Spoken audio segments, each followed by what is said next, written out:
It started like any other evening. The faint hum of the television filled the living room, and the aroma of Anne's favorite jasmine-scented candle wafted through the air. I was scrolling through emails, half listening to her as she moved about the house. Then, without warning, she stood in front of me, arms crossed, and said words that felt like daggers slicing through my chest. I fell in love with another man, and we are expecting a baby. At first, I thought it was some cruel joke. I stared at her, waiting for a hint of mischief in her eyes or a smirk that would tell me this wasn't real. But her expression was cold and detached, as though she had rehearsed this moment. The air seemed to leave the room, and my heart thudded so loudly that I couldn't hear my own voice when I asked her to repeat herself. "Michael, I'm serious," she said flatly, her tone carrying no remorse, no hesitation. "I've moved on, and I'm moving in with him. I want you out of the house by the end of the week." The house. Our house. The one we had poured our savings into. The one where we painted walls late into the night and argued over furniture placement. It wasn't just bricks and mortar. It was our history, our dreams, our plans for a future that no longer existed. And now, she wanted me gone. I tried to speak, to ask why, to plead for an explanation that could make sense of the chaos she had unleashed. But the words caught in my throat. And the woman I had shared my life with for nearly a decade was looking at me as though I was a stranger. Or worse, an inconvenience she was finally ready to discard. "I need you to accept this," she continued, her voice devoid of emotion. "We've grown apart, and this is what's best for me. For us." For us? The absurdity of her words stung almost as much as the betrayal itself. I wanted to yell, to demand answers, to throw accusations at her feet. But all I could do was sit there, frozen, as the life I thought I knew crumbled around me. The rest of the evening was a blur. She talked about logistics as though she were planning a dinner party, not tearing apart our marriage. "The movers will come tomorrow," she said. "You can take whatever you want, but I need the master bedroom cleared." Her words were clinical, detached. The person I loved had vanished, replaced by someone I didn't recognize. When she finally left the room, I sat there in silence, staring at the spot where she had stood. The walls seemed to close in on me, the air thick with the weight of her betrayal. My mind raced, trying to piece together the signs I must have missed. Had I been too busy with work? Too complacent in our routines? Or had she simply been hiding her unhappiness until it suited her to reveal it? I couldn't sleep that night. Every time I closed my eyes, her words echoed in my mind. "I fell in love with another man." Over and over, like a cruel mantra that refused to let me rest. I replayed every moment of our marriage, searching for clues, for cracks in the foundation that I had failed to notice. But no matter how hard I tried, I couldn't make sense of it. By morning, I felt like a shell of myself. My belongings were already being packed by the movers and had hired. I watched as strangers handled the pieces of my life, boxing up memories as though they were meaningless trinkets, and didn't even say goodbye when I left. She was in the kitchen, sipping coffee, as though nothing had happened. As I drove away, I looked at the house one last time. The house we built, the life we shared, it was no longer mine. It belonged to someone else now, someone she had chosen over me. The realization hit me like a punch to the gut.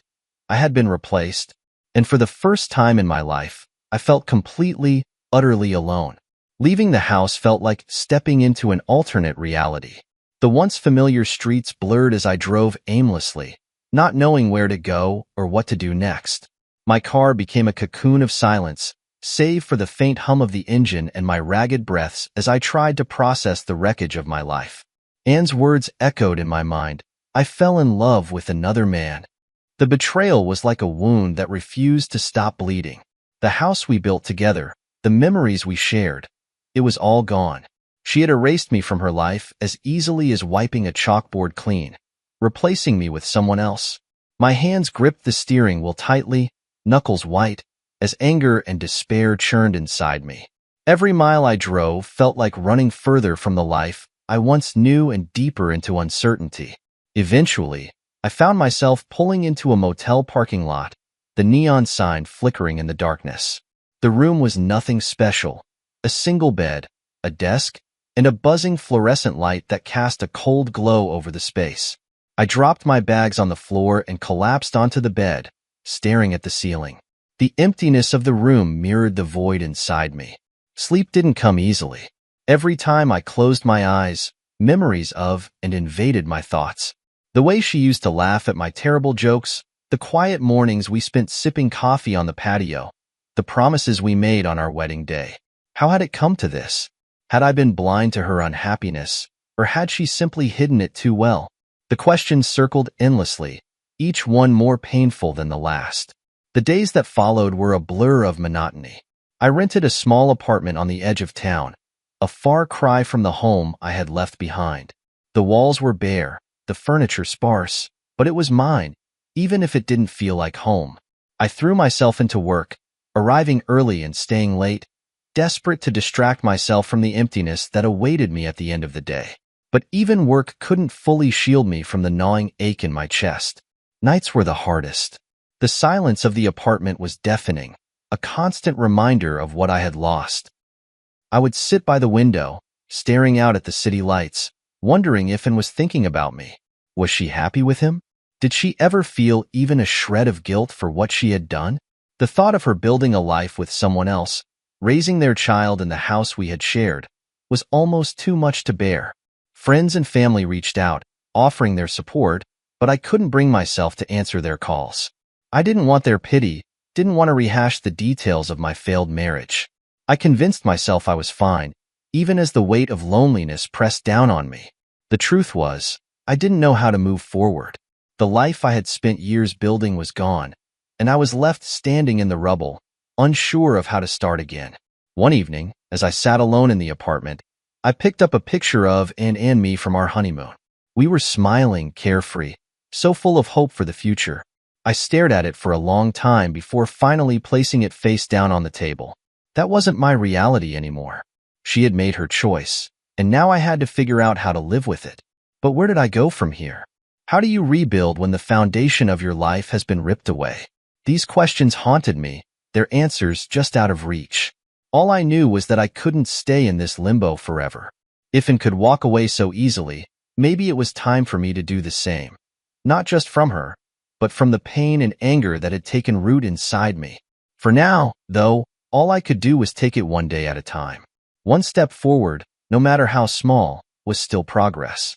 And maybe, just maybe, there was a future waiting for me beyond the ruins of what Anne had left behind. The weeks after leaving my home were some of the hardest I've ever faced. Each day felt like a cruel reminder of what had been taken from me.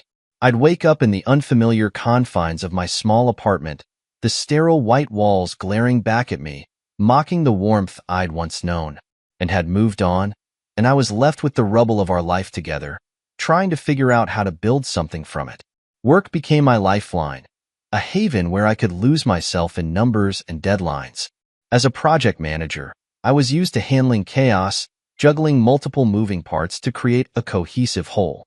But this was a different kind of chaos, one I couldn't neatly organize into spreadsheets or schedules. Still, throwing myself into work was better than sitting alone in the apartment, where the silence felt suffocating. At first, I avoided friends and family. Their well-meaning texts and voicemails piled up, unopened and unanswered. I knew they cared, but I wasn't ready to face their pity or the inevitable questions. What happened? Are you okay? How could I explain something I didn't fully understand myself? So, I distanced myself, retreating into a cocoon of solitude. Yet, even in my self-imposed isolation, I began to find small moments of clarity. The apartment, though stark and lifeless, became a blank slate. I started to fill it with little things: a new set of dishes, a comfortable chair for reading, a few photos of my parents from happier times. It wasn't much, but it was mine. Each item felt like a step toward reclaiming a sense of self that Anne's betrayal had stripped away. I also began to take stock of my own life, reflecting on the cracks in my marriage that I'd ignored for far too long. Anne's betrayal hadn't come out of nowhere. The signs had been there, subtle but unmistakable. Her increasing detachment, the way she'd stopped laughing at my jokes, the nights she'd spent working late while I stayed home, oblivious. I had been so focused on keeping the wheels turning that I hadn't noticed the foundation crumbling beneath us. These realizations were painful, but they were also freeing in a way. For the first time, I stopped blaming myself entirely for what had happened. Yes, I had my faults. I worked too much. I wasn't always as attentive as I could have been, but Anne had made her choices. She had decided to betray our vows, to replace me without so much as a warning. That was on her, not me. As the fog of grief began to lift, I found myself rediscovering old interests that I had set aside during my marriage. I dusted off my guitar, strumming awkwardly at first but slowly finding my rhythm. Music had always been my escape, a way to channel emotions I couldn't put into words. It felt good to reconnect with that part of myself, to lose track of time as I played, letting the notes carry me somewhere else. I also started running again, something I hadn't done in years. At first, it was more of a shuffle than a run, my legs protesting every step. But with each mile, I felt a little lighter, as if I was shedding the weight of Anne's betrayal one stride at a time. The rhythmic pounding of my feet against the pavement became a form of meditation, a way to quiet the noise in my head. And then there were the small victories. The first time I cooked a meal in the apartment and it didn't taste like cardboard. The first time I laughed at a stupid sitcom joke. The first time I slept through the night without waking up in a cold sweat. These moments were tiny, almost insignificant on their own, but together, they added up to something bigger: progress. It wasn't easy, and it certainly wasn't linear. There were days when I felt like I was back at square one, overwhelmed by anger or sadness. But there were also days when I felt a glimmer of hope, a sense that maybe, just maybe, I could build a life worth living again. The turning point came one evening when I stood in the middle of my apartment, surrounded by the little things I had collected: books, plants, a rug I found on sale. It wasn't much, but it was mine. For the first time, I felt a sense of ownership over my life, a belief that I could create something new, something better. And may have taken our past, but she couldn't take my future. That belonged to me, and I was determined to make the most of it. I didn't know exactly what that future would look like, but for the first time in a long time, I was ready to find out. Amid the haze of rebuilding my life, a lifeline appeared in the form of Gwen and Wes, mutual friends I hadn't seen much of since Anne's departure. It started with a simple message from Gwen: "Hey, just checking in. Let us know if you need anything." It felt genuine, not the perfunctory kind of concern that comes with pity, but an actual offer of support. For the first time in months, I replied, agreeing to meet them for coffee. I wasn't sure what to expect. Would they interrogate me about Anne? Would they try to fix my life with unsolicited advice? To my relief, Gwen and Wes were the exact opposite of what I feared. They didn't ask probing questions or offer hollow platitudes. Instead, they listened. Over coffee, I found myself opening up in a way I hadn't with anyone else. I told them about the loneliness, the sleepless nights, and the way Anne's betrayal had blindsided me. Gwen, with her warm smile and no-nonsense demeanor, looked me straight in the eye and said, "You didn't deserve any of that. And just so you know, we're here for you." Wes, quieter but equally sincere, nodded in agreement. "You're not alone, man," he said simply. Those words stayed with me long after the coffee cups were emptied. Gwen and Wes became my lifeline, pulling me out of the isolation I'd wrapped around myself.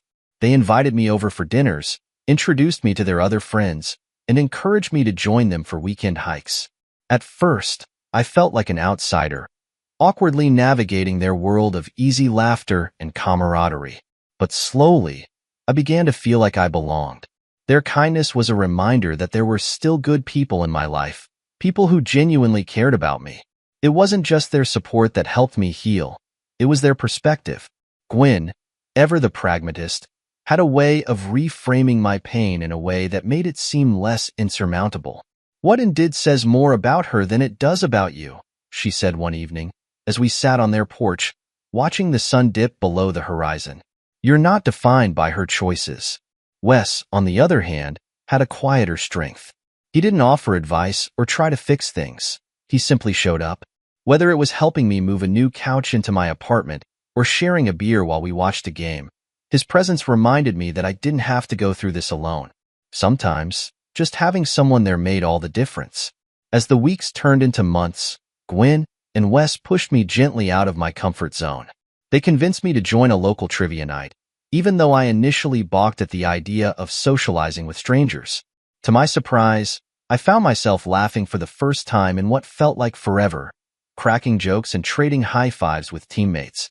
It was a small moment, but it felt monumental, a reminder that life could still hold joy.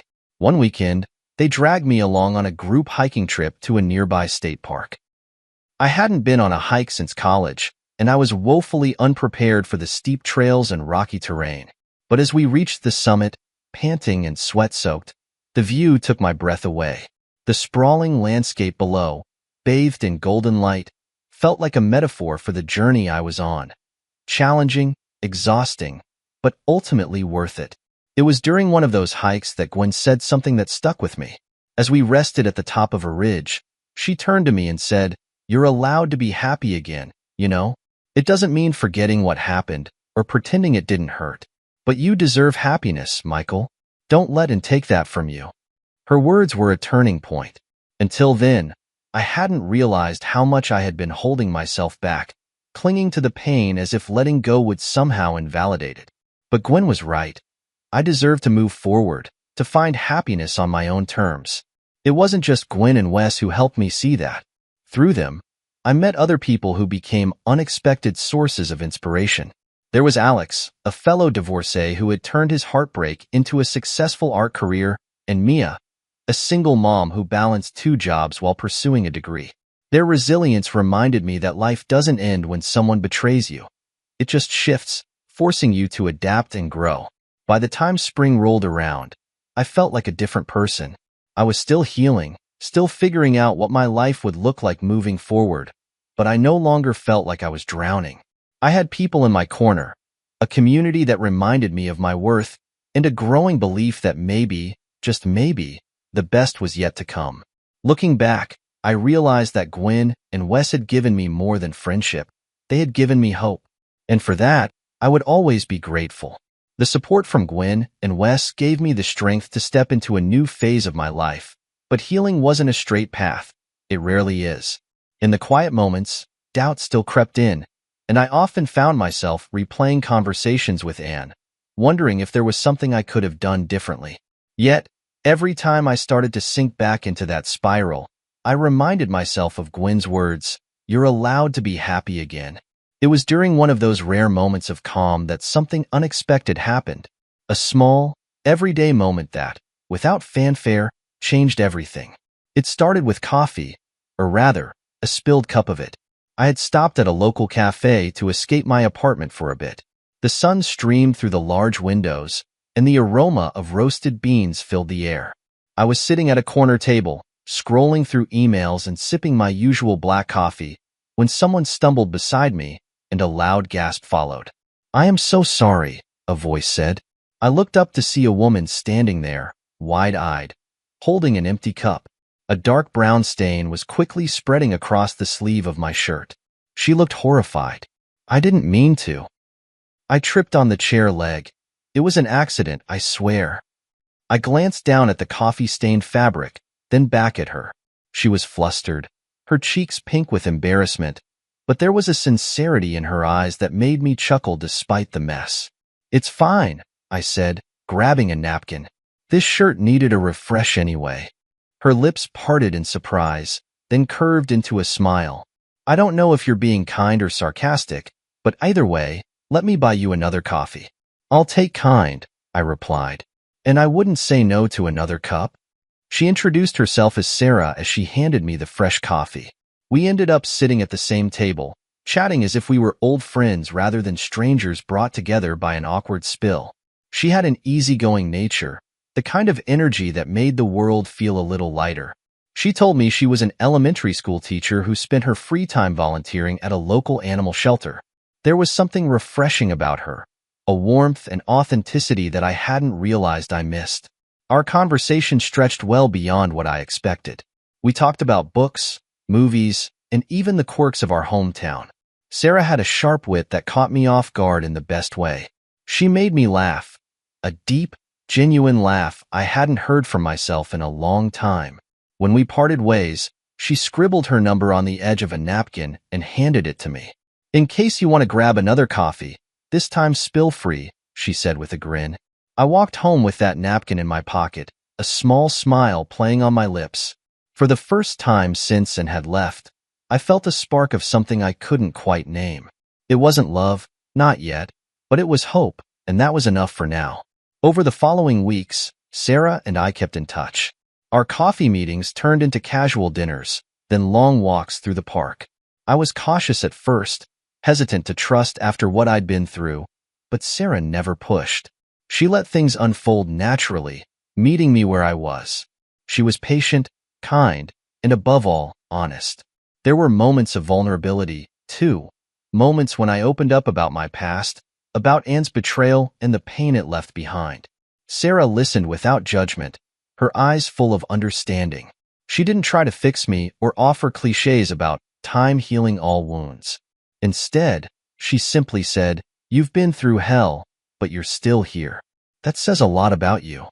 Those words stayed with me, echoing in my mind during quiet moments. They reminded me that I wasn't defined by what had happened to me, but by how I chose to move forward. And slowly, I began to see myself through her eyes, not as a broken man, but as someone resilient, someone worthy of happiness. Our connection deepened as the weeks turned into months. Sarah wasn't just a new chapter in my life.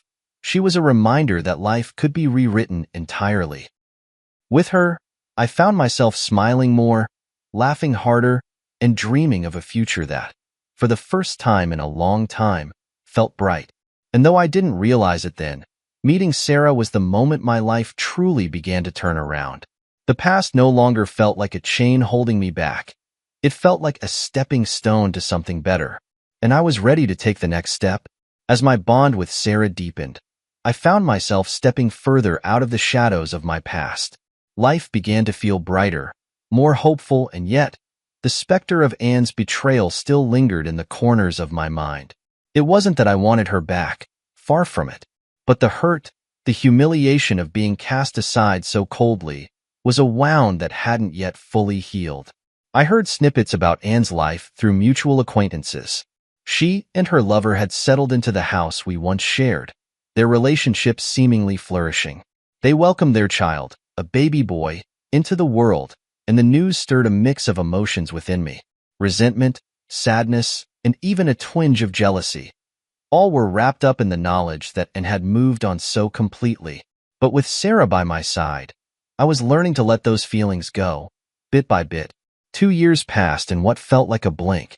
My life had transformed in ways I hadn't thought possible. The consulting business I'd started in the wake of my divorce had grown beyond my expectations. What began as a modest venture became a thriving enterprise, giving me financial stability and, more importantly, a renewed sense of purpose. Sarah and I were thriving, too. What began as casual companionship had blossomed into something deep and unshakable. She became my confidant, my partner, and my greatest supporter.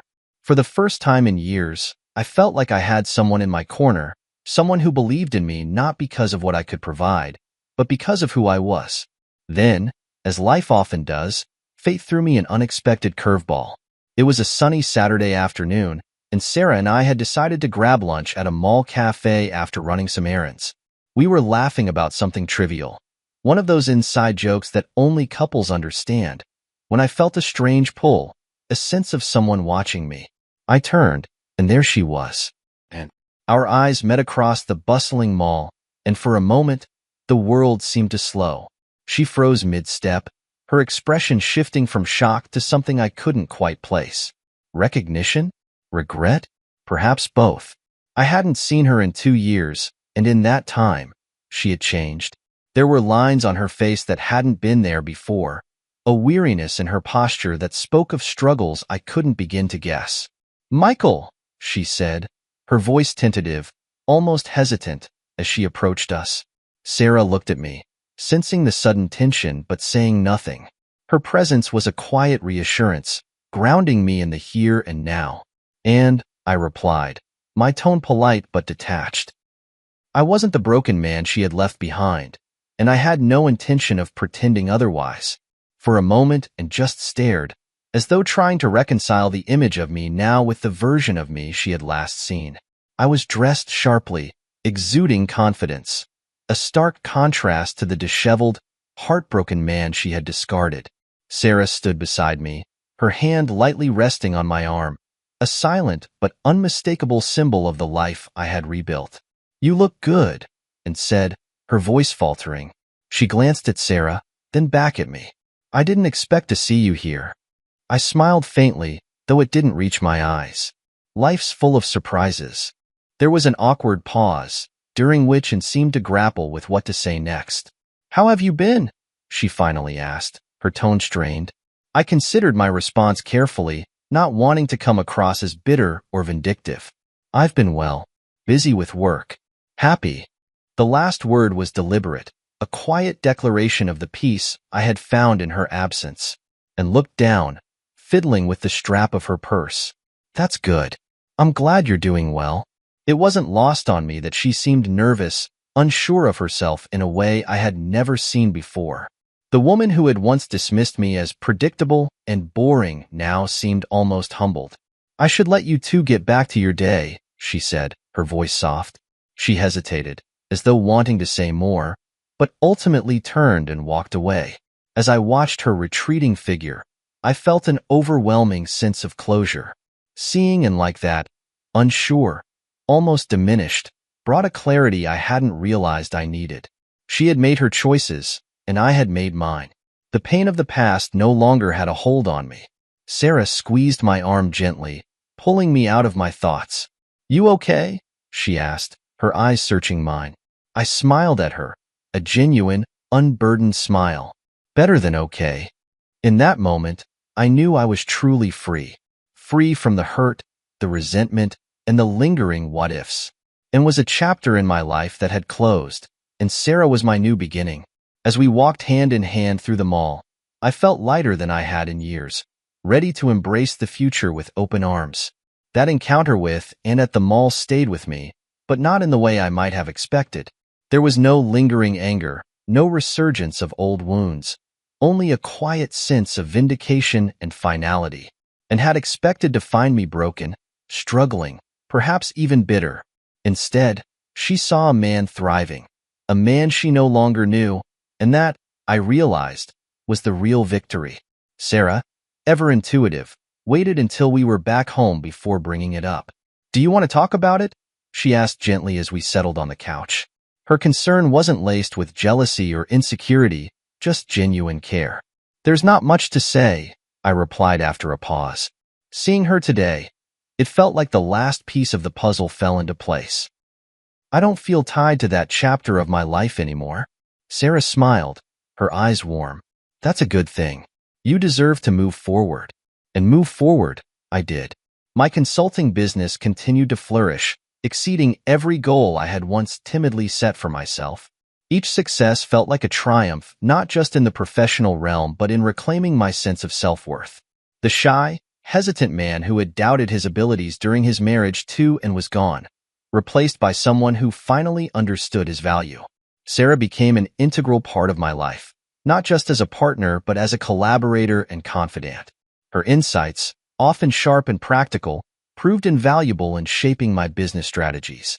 She had a knack for seeing opportunities where others saw obstacles, and together we became a formidable team.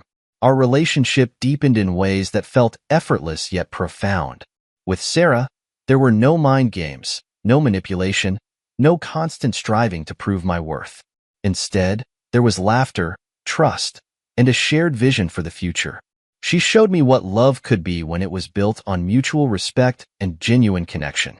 Meanwhile, I heard bits and pieces about and through mutual friends and acquaintances. Her life, once painted in the vibrant hues of excitement and risk, had lost its luster. The lover she had left me for had moved on to someone else, leaving her to navigate the complexities of single parenthood alone. The house she had fought so hard to claim was now a financial burden she struggled to maintain.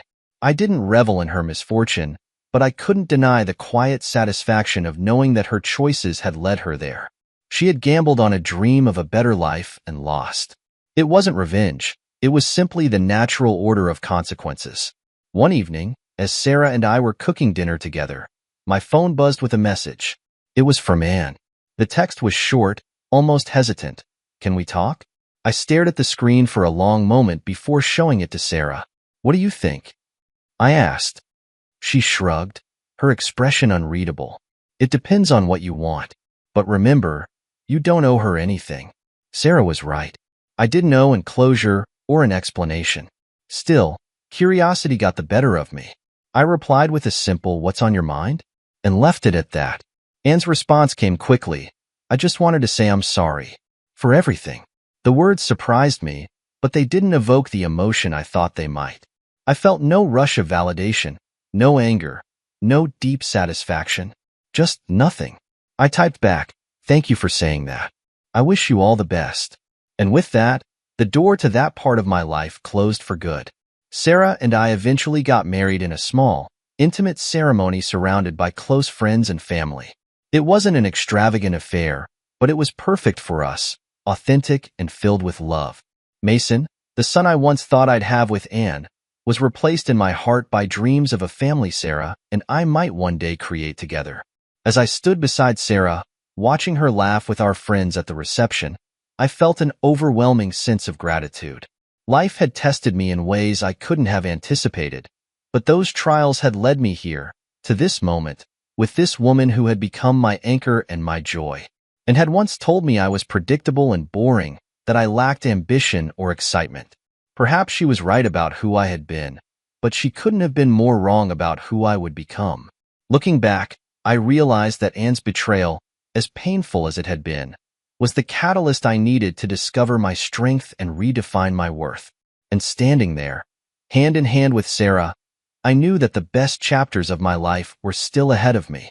The years after Anne's apology text were a blur of joy, growth, and stability. Sarah and I continued building our life together, expanding not only our personal horizons but also our shared ventures. We combined her creative brilliance with my analytical approach, and our business endeavors flourished. Each milestone we achieved felt like a triumph, not just over the shadows of the past, but as a testament to the strength of our partnership. One day, Sarah approached me with an idea that caught me completely off guard. "I think it's time we gave back," she said. We were sitting on the patio, enjoying the gentle hum of a weekend morning. All this success, it feels incomplete if we don't use it to help others. Her suggestion was to establish a mentorship program for people who had endured difficult relationships or life transitions and were trying to rebuild themselves. She wanted to create opportunities for them to thrive, just as we had. I was moved by her vision and immediately jumped on board. We called it Second Chances. Second Chances quickly became a passion project. Sarah poured her heart into creating workshops, while I handled the financial logistics and outreach. Before we knew it, we were hosting seminars, offering financial planning guidance, and connecting participants with career opportunities. Seeing people regain their footing and step into new lives was profoundly rewarding. Occasionally, my past would rear its head in unexpected ways. One such moment occurred when I received a handwritten letter in the mail. The elegant script on the envelope was unmistakably Anne's. I hesitated before opening it, bracing myself for whatever might lie within. The letter was short, but it carried weight, and apologized for the choices she'd made and for the pain she had caused. She shared that she was working hard to be a better mother to her child and was pursuing a degree in counseling to help others avoid the mistakes she had made. Her words felt sincere, but more than that, they felt final, like a closing chapter that didn't require my involvement. I showed the letter to Sarah, who read it and handed it back with a soft smile. "It's good that she's finding her way," she said, "but you've already found yours." Anne's letter wasn't the only reminder of how far I had come. A chance encounter with one of her mutual acquaintances revealed that her life had stabilized, but it lacked the vibrancy she had once sought. Her relationships were strained, and the allure of her carefree, impulsive decisions had long since faded. I didn't wish her ill, but I felt no need to reach out or reconnect. Our paths were meant to diverge, and that was okay. Sarah and I, on the other hand, continued to thrive. A few years into our marriage, we decided to take the next big step, starting a family. The news of Sarah's pregnancy was both exhilarating and surreal. I remember the way her eyes lit up as she held the positive test, her excitement infectious. "We're going to be parents," she whispered, and I couldn't hold back my tears. Becoming a father was everything I had hoped it would be and more. Our daughter, Emily, was a bundle of energy and joy, with Sarah's infectious laughter and my love for quiet moments of reflection. She became the center of our world, a living reminder of how beautiful life could be when built on a foundation of love and respect. As Emily grew, so did our impact through second chances. We expanded the program to include scholarships, community outreach, and mental health support. Seeing the lives we touched reaffirmed our belief that adversity, while painful, could be a powerful catalyst for change. One evening, as Sarah and I sat in Emily's nursery, watching her sleep, I felt an overwhelming sense of contentment. Life wasn't just good, it was extraordinary. The love I shared with Sarah, the family we had built, and the work we were doing to uplift others were all proof that the trials I had endured were not in vain. I often thought about the younger version of myself, the man who had been shattered by betrayal and unsure of his worth. If I could speak to him now, I would tell him that pain is temporary, growth is possible, and happiness is attainable. I would tell him that even the darkest chapters have value, as they prepare us for the brightness that lies ahead. Anne's betrayal had been a turning point, a moment that forced me to reevaluate everything I thought I knew about love, trust, and resilience. But in the end, it was not the betrayal that defined me. It was how I responded to it. I had chosen to rise, to rebuild, and to thrive. And for that, I was deeply grateful. As Sarah leaned her head on my shoulder that night, I closed my eyes, letting the warmth of the moment wash over me. Life wasn't perfect, but it was mine. The years after Anne's apology text unfolded like a canvas painted with vibrant, intentional strokes. Sarah and I found a rhythm that felt effortless yet purposeful. Our relationship became a partnership in every sense of the word, not just in love, but in vision and ambition. Together, we embarked on ventures that celebrated both personal growth and collective impact, finding joy in creating a meaningful life together. Sarah's idea for second chances marked the beginning of a journey neither of us anticipated, but both embraced fully. Her vision was simple yet profound: to provide support, mentorship, and resources for individuals who, like me, had faced betrayal, heartbreak, or major life transitions. The program wasn't about wallowing in pain. It was about empowering people to rise above their circumstances and reclaim their futures. We started small, hosting informal workshops in community centers and coffee shops. I handled logistics, bringing my analytical skills to budgeting and outreach, while Sarah's warmth and creativity attracted participants who found her relatable and inspiring. Over time, word spread. The stories of transformation, people regaining confidence, starting businesses, or building new relationships, became the program's greatest advertisement. Soon, we were hosting seminars, collaborating with therapists and life coaches, and expanding Second Chances into a full-fledged nonprofit. During this time, I received a letter that served as a poignant reminder of how far I'd come. It was from Anne. Seeing her handwriting on the envelope was like hearing a faint echo from a distant past. I hesitated to open it, unsure of what emotions it might stir, but curiosity won out. The letter was surprisingly introspective, and wrote about the mistakes she had made, the consequences of her decisions, and her attempts to rebuild her life. She revealed that she had pursued a degree in counseling, hoping to help others avoid the pitfalls she had encountered. "I don't expect forgiveness," she wrote, "but I hope you know I regret the pain I caused." I handed the letter to Sarah, who read it with her usual calm empathy. When she finished, she looked at me with a small smile and said, "It's good that she's finding her way, but she's no longer part of yours." Sarah was right. While Anne's words felt genuine, they didn't elicit the closure I once craved because I had already found it. My life had moved forward in ways I never thought possible, and Anne's chapter had long since closed. Not long after, life threw us a beautiful surprise. Sarah was pregnant. The news filled me with a mix of joy, awe, and nervous excitement. I had dreamed of becoming a father, but this moment felt surreal. Sarah's glow during those months, her laughter and excitement, was infectious. We painted the nursery together, choosing a soft yellow that felt warm and inviting, and spent countless nights imagining the adventures ahead with our child. When Emily was born, she became the center of our world. Holding her for the first time was a moment I'll never forget. Her tiny hand gripping my finger, her soft cries filling the room. She had Sarah's vibrant smile and, as the years passed, my quiet curiosity. Emily wasn't just a blessing. She was a reminder of the beauty that could come from pain, the light that follows even the darkest storms. As Emily grew, so did Second Chances. What began as a modest initiative blossomed into a movement. We launched scholarships for single parents returning to school, created workshops for financial literacy, and even partnered with local businesses to offer job training programs. The impact was far-reaching, and the gratitude from those we helped reinforced the importance of our mission. One day, while attending a community event, I overheard someone mention Anne's name. Curiosity got the better of me, and I quietly listened as they described her life now, far removed from the grand plans she once had. Her relationship with her lover had ended, and she was living modestly, trying to rebuild. It wasn't schadenfreude I felt, but a sense of detachment. Anne's story no longer had power over me. As the years went by, the milestones Sarah, Emily, and I shared became the fabric of our life. From Emily's first steps to her first day of school, each moment felt like a gift.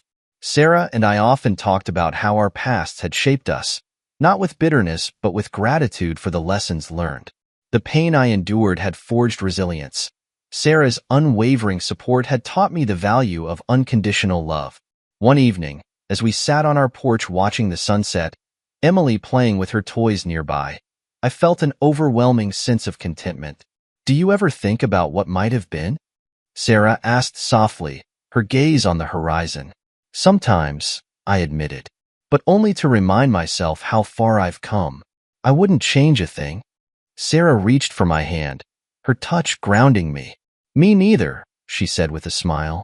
Looking back, the betrayal that once felt insurmountable had become a distant memory, eclipsed by the life I had built.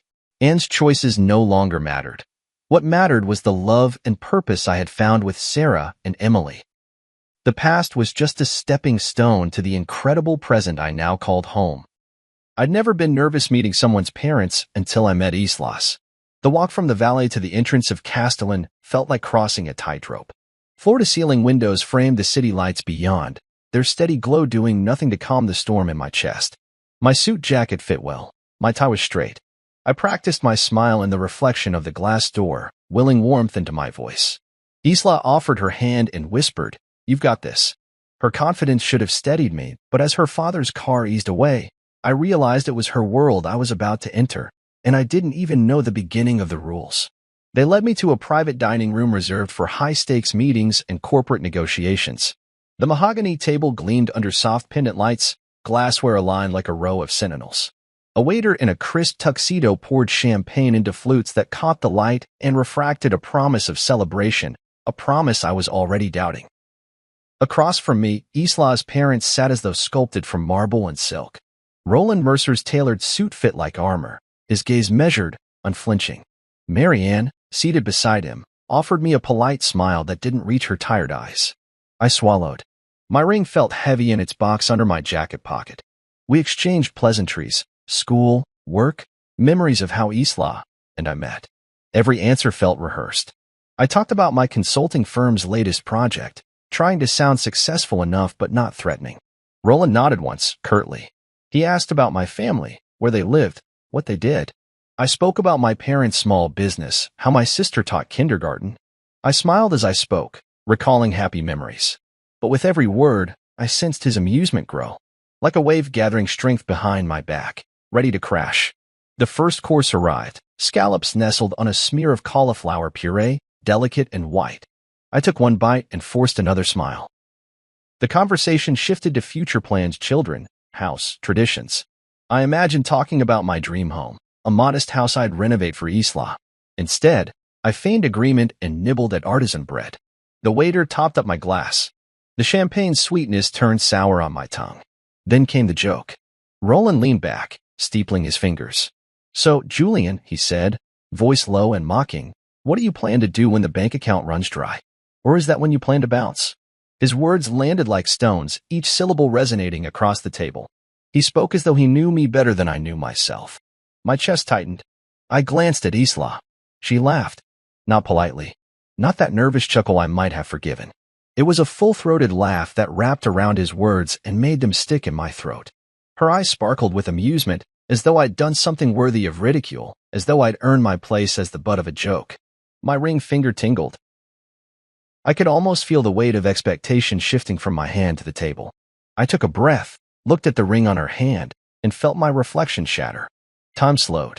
I saw the silver band catch the light, felt the hollow bloom of betrayal in my chest.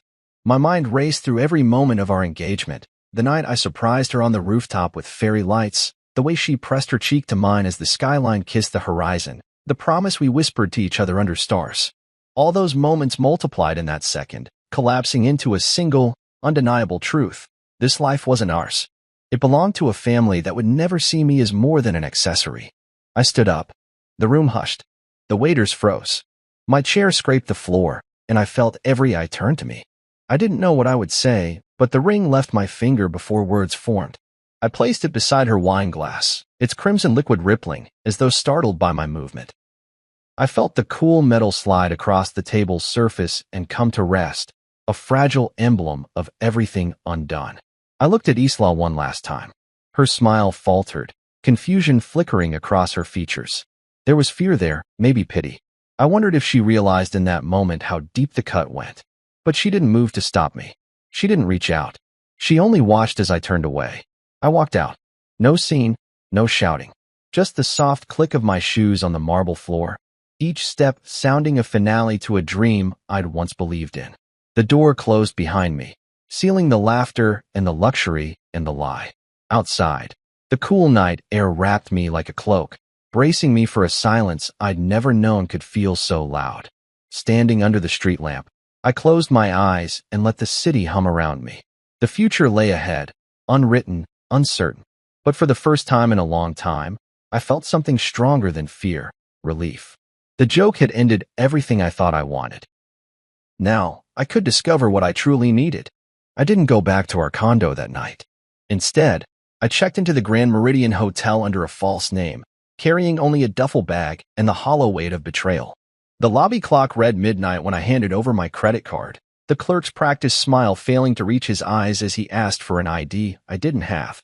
Upstairs, I unlocked the door to room 712 and flicked on the overhead light, the brightness stabbing at my temples. I dropped my bag by the bed, kicked off my shoes, and sank into the plush mattress, staring at the ceiling as the shadows of the chandelier's crystal prisms danced above me like mocking specters. Sleep drifted in fragments. I dreamed of laughter, hollow, echoing laughter that grew louder with each replay.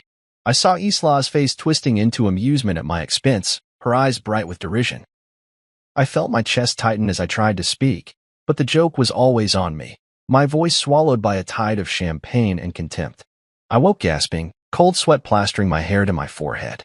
When I reached for my phone, the screen was streaked with fingerprints and dozens of missed notifications. Messages piled up in a digital avalanche, Isla asking if I was okay, her mother imploring me to forgive, friends feigning concern, each text an echo of the same question: what happened? They hadn't heard her father call me a gold digger or witnessed the ease with which she sold me out. They only saw the aftermath, the void I'd left in my place. I stared at her name blinking at the top of the screen and considered deleting everything. But I didn't. Instead, I switched the phone to Do Not Disturb, silence the world. Morning came too soon. I sat on the edge of the unmade bed, running my hands through my hair, willing the events of last night into unreality. A pot of lukewarm coffee sat on the bedside table. I took a shallow sip and grimaced. My stomach churned. I pulled the curtain aside and watched city traffic crawl below, cars inching forward like people moving through life. I felt like one of those cars, boxed in, waiting for permission to move. Eventually, I relented and propelled myself out of bed. I showered, letting hot water sluice away the residual sting of rejection, and dressed in fresh clothes I'd thrown together at the last minute.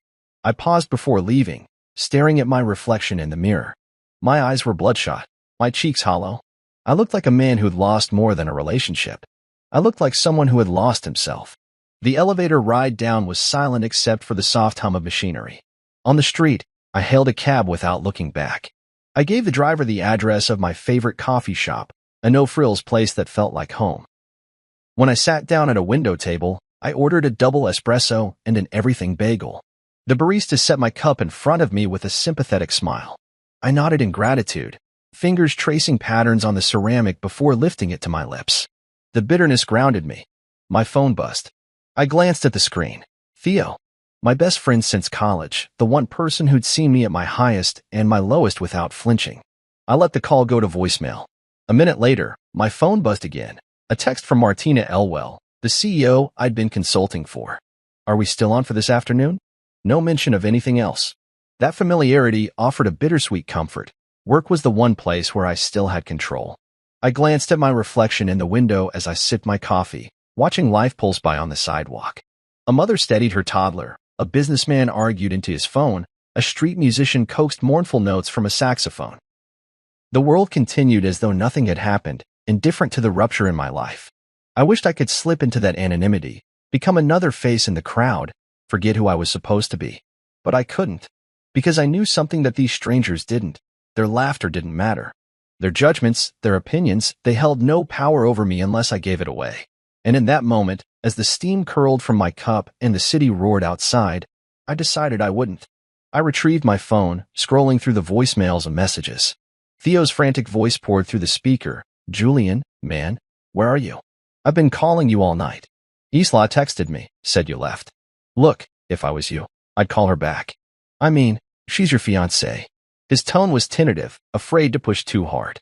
I listened without interrupting. When he finished, I chewed on my lower lip and typed a simple reply. Call me later. One by one, I cleared the rest. Martina confirming our meeting, old college buddies checking in, even a notification from my bank about an overdraft alert. I deleted half the emails in my inbox until I could breathe. Then I slid my phone into my pocket and stood. The world outside the cafe felt enormous, brimming with opportunities I'd never noticed before. I realized that for the first time in months, maybe years, I was standing on my own. Later that afternoon, I met Martina in her office. She looked up from her desk, concern flickering in her eyes as I shook her hand. Everything okay? She asked. I gave a curt nod. Fine. I sat down and outlined the next steps for our project, focusing on product launch timelines and revenue forecasts. She watched me with an unreadable expression, then nodded and took notes. Work was familiar. Calculators, spreadsheets, strategy. It didn't require me to be someone's prop or punching bag. It required competence, vision, and integrity. After the meeting, I walked back to the cafe, bought another espresso, and sent Theo a text, meet me at the old park bench in an hour. He replied almost instantly, on my way. I sat outside, shoulders squared, breathing in the spring air. When Theo arrived, he flopped onto the bench next to me, eyes wide with questions. I handed him my coffee and said, I'm okay, man. Not great, but okay. He nodded, studying me like a wounded comrade. You want to talk about it? I stared at my cup, the late afternoon sun glinting off its rim. I'm not going back, I said. Not to her. Not to that life. It felt like a funeral, Theo. Like I was mourning the death of something I thought was love. He exhaled, running a hand through his hair. Then don't. I looked up at him and managed a small, genuine smile. No, I won't. As we sat there, the world carried on around us, cars honking, children laughing, life unfolding in riotous color. And I realized that while some endings felt like funerals, they were also beginnings.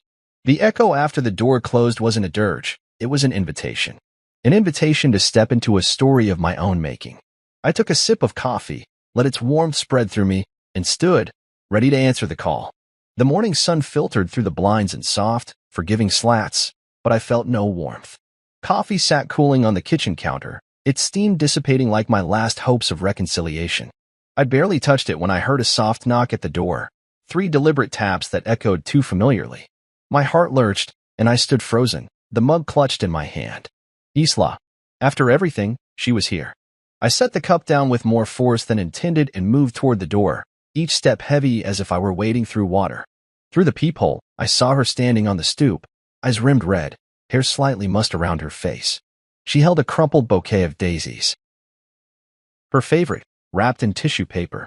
It was morning, but she'd come straight from home, not stopping to change or compose herself. My throat tightened. Part of me wanted to slam the door and leave her standing there. Part of me dreaded to see her pain. I opened the door without greeting.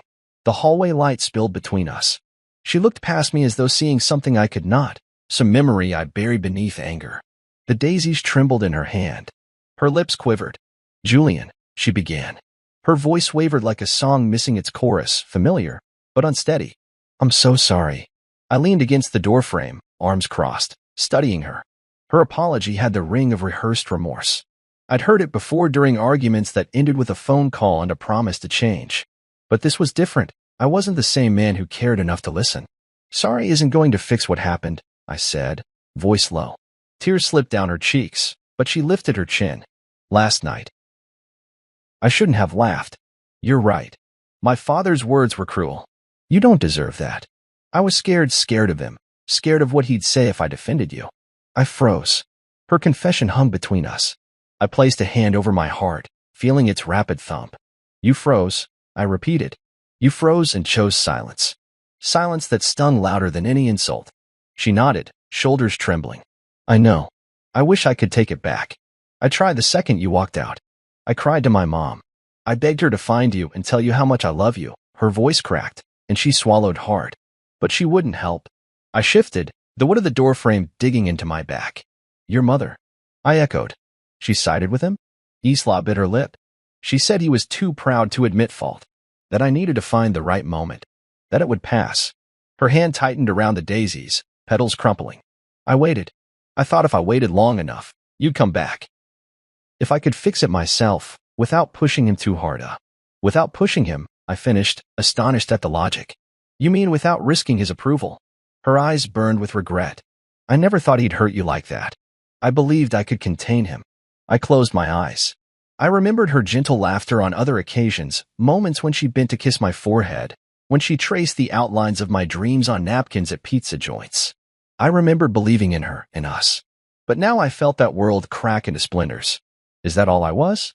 Something to contain, to manage, to negotiate. My voice shook despite my efforts to keep it steady. She shook her head vigorously. "No, you were always more than that." She took a shaky step forward. "You're everything I ever wanted." But in that moment, I was someone else, someone afraid of losing my family. I stared at her, weighing her words. Part of me wanted to believe her, to reach out and pull her in, to tell her I still loved her. Another part of me recoiled, sure that this was the moment she'd ask me to forgive and forget, to promise I'd dance to her father's tune forever. She swallowed and exhaled, steeling herself. "Julian, I came here to say that I'm done negotiating. I won't put you through that again. If you want me, it'll be on my terms. I'm choosing you." Her declaration hung in the morning air, fragile as dew. I wanted to lean in and brush her hair behind her ear. I wanted to tell her this was exactly the moment I'd been waiting for, proof that she valued me enough to risk it all. Instead, I felt the weight of every moment since that dinner settle in my chest. "I appreciate that," I said slowly, "but I need time. I need to know you'll stand up for me, even when I can't." She paused, uncertainty flickering across her face. "I will," she whispered. I stepped back, closing the door until it clicked. The daisies drooped against the wood. I could hear her footsteps retreat, a soft shuffle that carried more sorrow than I could bear.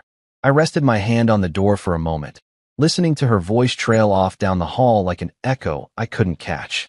Inside my apartment, the morning light felt cold and empty. I walked to the window and watched her disappear around the corner, the daisy's petals fading from view as though she'd never held them. My reflection shimmered on the glass. A man torn between love and self-respect, between the comfort of what once was and the uncertainty of what could be. I returned to the kitchen counter, where my coffee had gone cold hours ago. I picked up the cup and drained the last bitter drop. The taste lingered, reminding me that healing wasn't a choice. It was a process, slow, gradual, and undeniably my own. As the day wore on, I felt the momentum shift. My heart ached, but beneath the ache was a flicker of something new, agency. I wasn't merely reacting. I was choosing. I could let her back in, but on different terms, terms that respected my dignity. Or I could walk away, leaving behind the fragments of a future that had been shattered by laughter. The answer wasn't yet clear, but for the first time, I felt the weight lift just enough to see both paths. I closed my eyes and focused on the hum of the city below, letting it remind me that life moved forward, whether I followed or not. And in that sound, I heard the promise of possibilities waiting just beyond the door. 3 days after the conversation at my door, and 2 days after I'd sent those memories boxes off to storage, I settled into my home office's ergonomic chair, the afternoon sun slanting across my desk. I'd been easing back into routine. Emails, client calls, strategy sessions framed by whiteboards scribbled with timelines and key performance indicators. Work felt safe, predictable, until my phone buzzed with a message that made my heart freeze. It was from Martina Elwell, the CEO of Vantage Technologies. I tapped open the notification and read, "Can we talk? Urgent." A knot tightened in my stomach as I clicked to call. The line rang twice before her voice, usually bright with enthusiasm, sounded low and measured. "Julian," she began, hesitating. "I just got off the phone with a Mr. Draper from Mercer and Company. He said he's reviewing my records to verify your personal financials, specifically your investment history and liquidity." Her tone was flat, as though delivering news of a mild plumbing emergency rather than an assault on my reputation. "What?" I forced surprise into my voice, though I'd known this was coming. My mind flashed back to Roland's predatory smirk at that dinner table, the way he'd tested my confidence in front of his daughter's fiancé. "He actually called you?" "Twice," Martina confirmed, exhaling with irritation. "He claimed it's standard due diligence before I hire any consultant with access to our funding rounds. But something felt off. He wanted bank statements, copies of my proof of funds letters, even my personal credit score report." I pressed my fingertips to my temples, feeling blood pulse there. Roland Mercer's firm, the very institution that spat me out as a joke, was weaponizing corporate protocols to undermine me. "Thank you for telling me," I said, standing to pace the length of the room. My suit jacket hung neatly on a hook. I hadn't bothered to put it back on.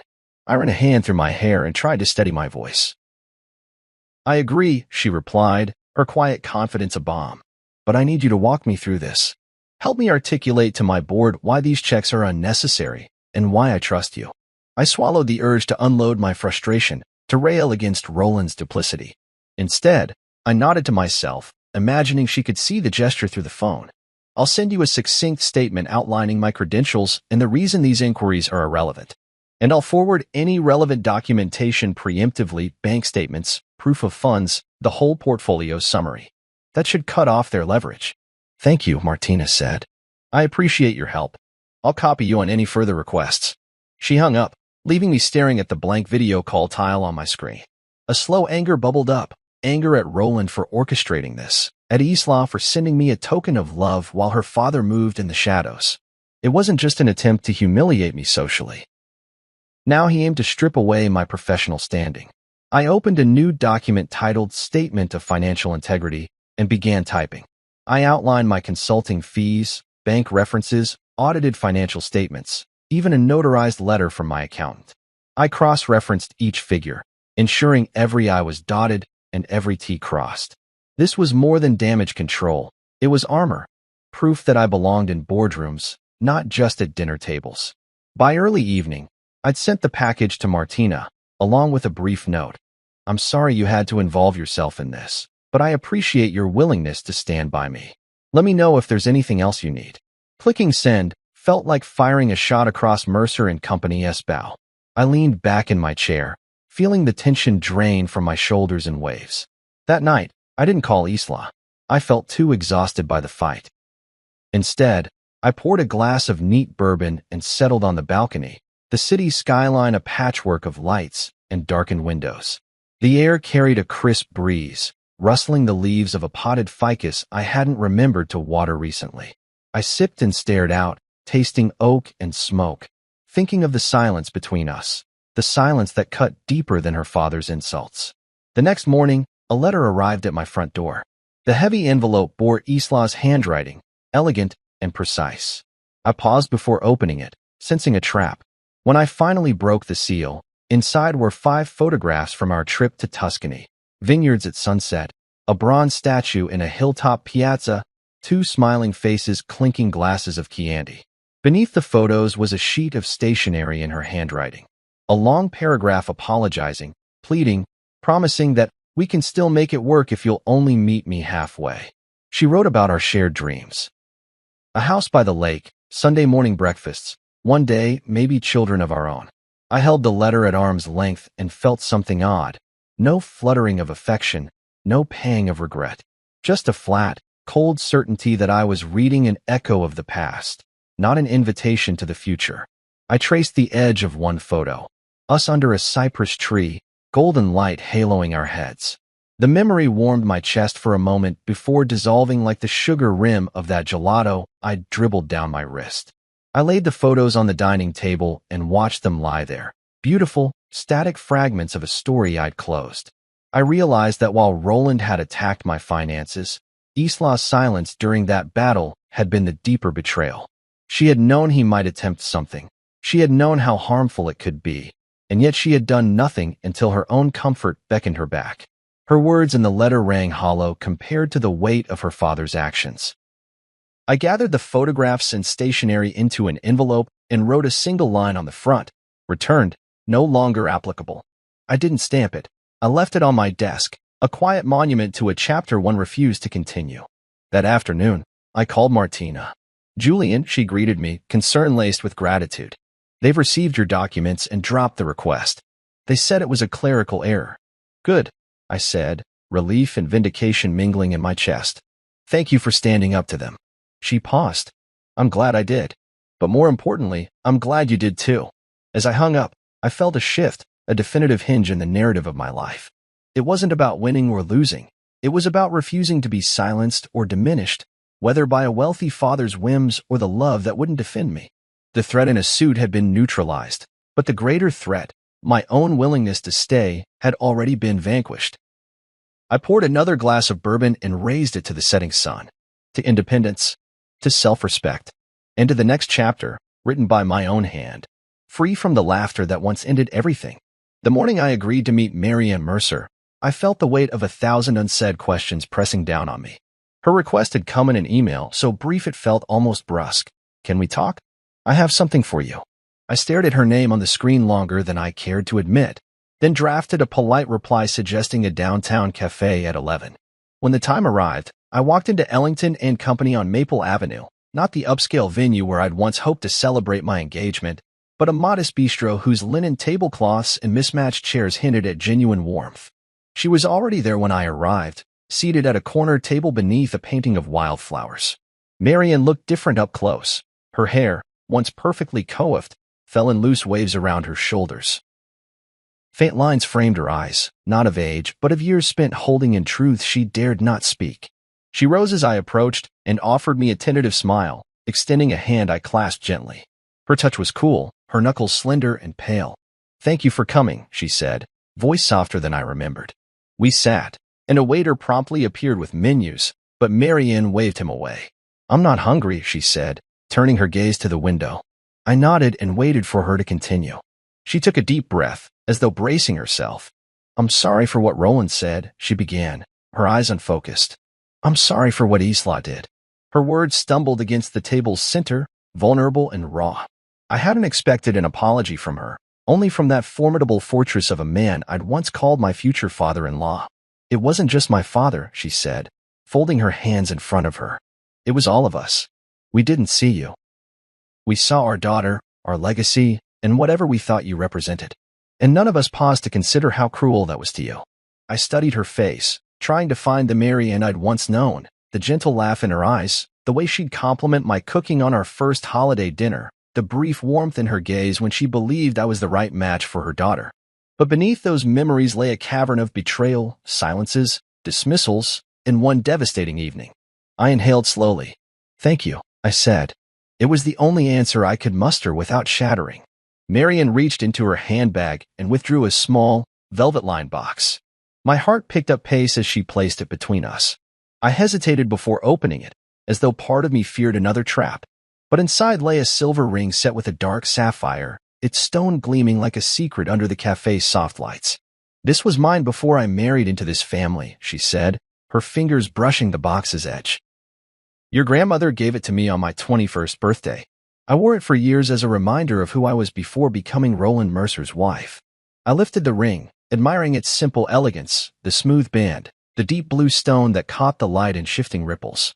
"It's beautiful," I murmured, feeling its weight in my palm. Marian smiled, but it didn't reach her eyes. I kept it hidden these last 30 years, afraid of what my in-laws would say if they knew. But after what happened at Castellan, I realized someone needed to give it new life, someone who understood self-worth. She paused, and I noticed how her shoulders drooped as though she had carried a burden too long. "Why me?" I asked, surprised by the lump in my throat. "Because," she said, her voice steady, "you refused to bargain away your dignity. You left that dinner rather than endure someone else's definition of your worth. I've spent my life conforming an obedient daughter, a dutiful wife, an unseen mother. But you stood up for yourself." I felt a swell of emotion, gratitude, pain, hope, intertwined in a knot I couldn't untangle. "I don't know what to say." "Say you'll accept it," she urged, leaning forward. "Not as a gift from me, but as a symbol of your own value. Let it remind you that you don't owe anyone your dignity." I slipped the ring onto my finger, surprised by how perfectly it fit. The sapphire's cool surface rested against my skin, a silent pledge that I could choose my own path.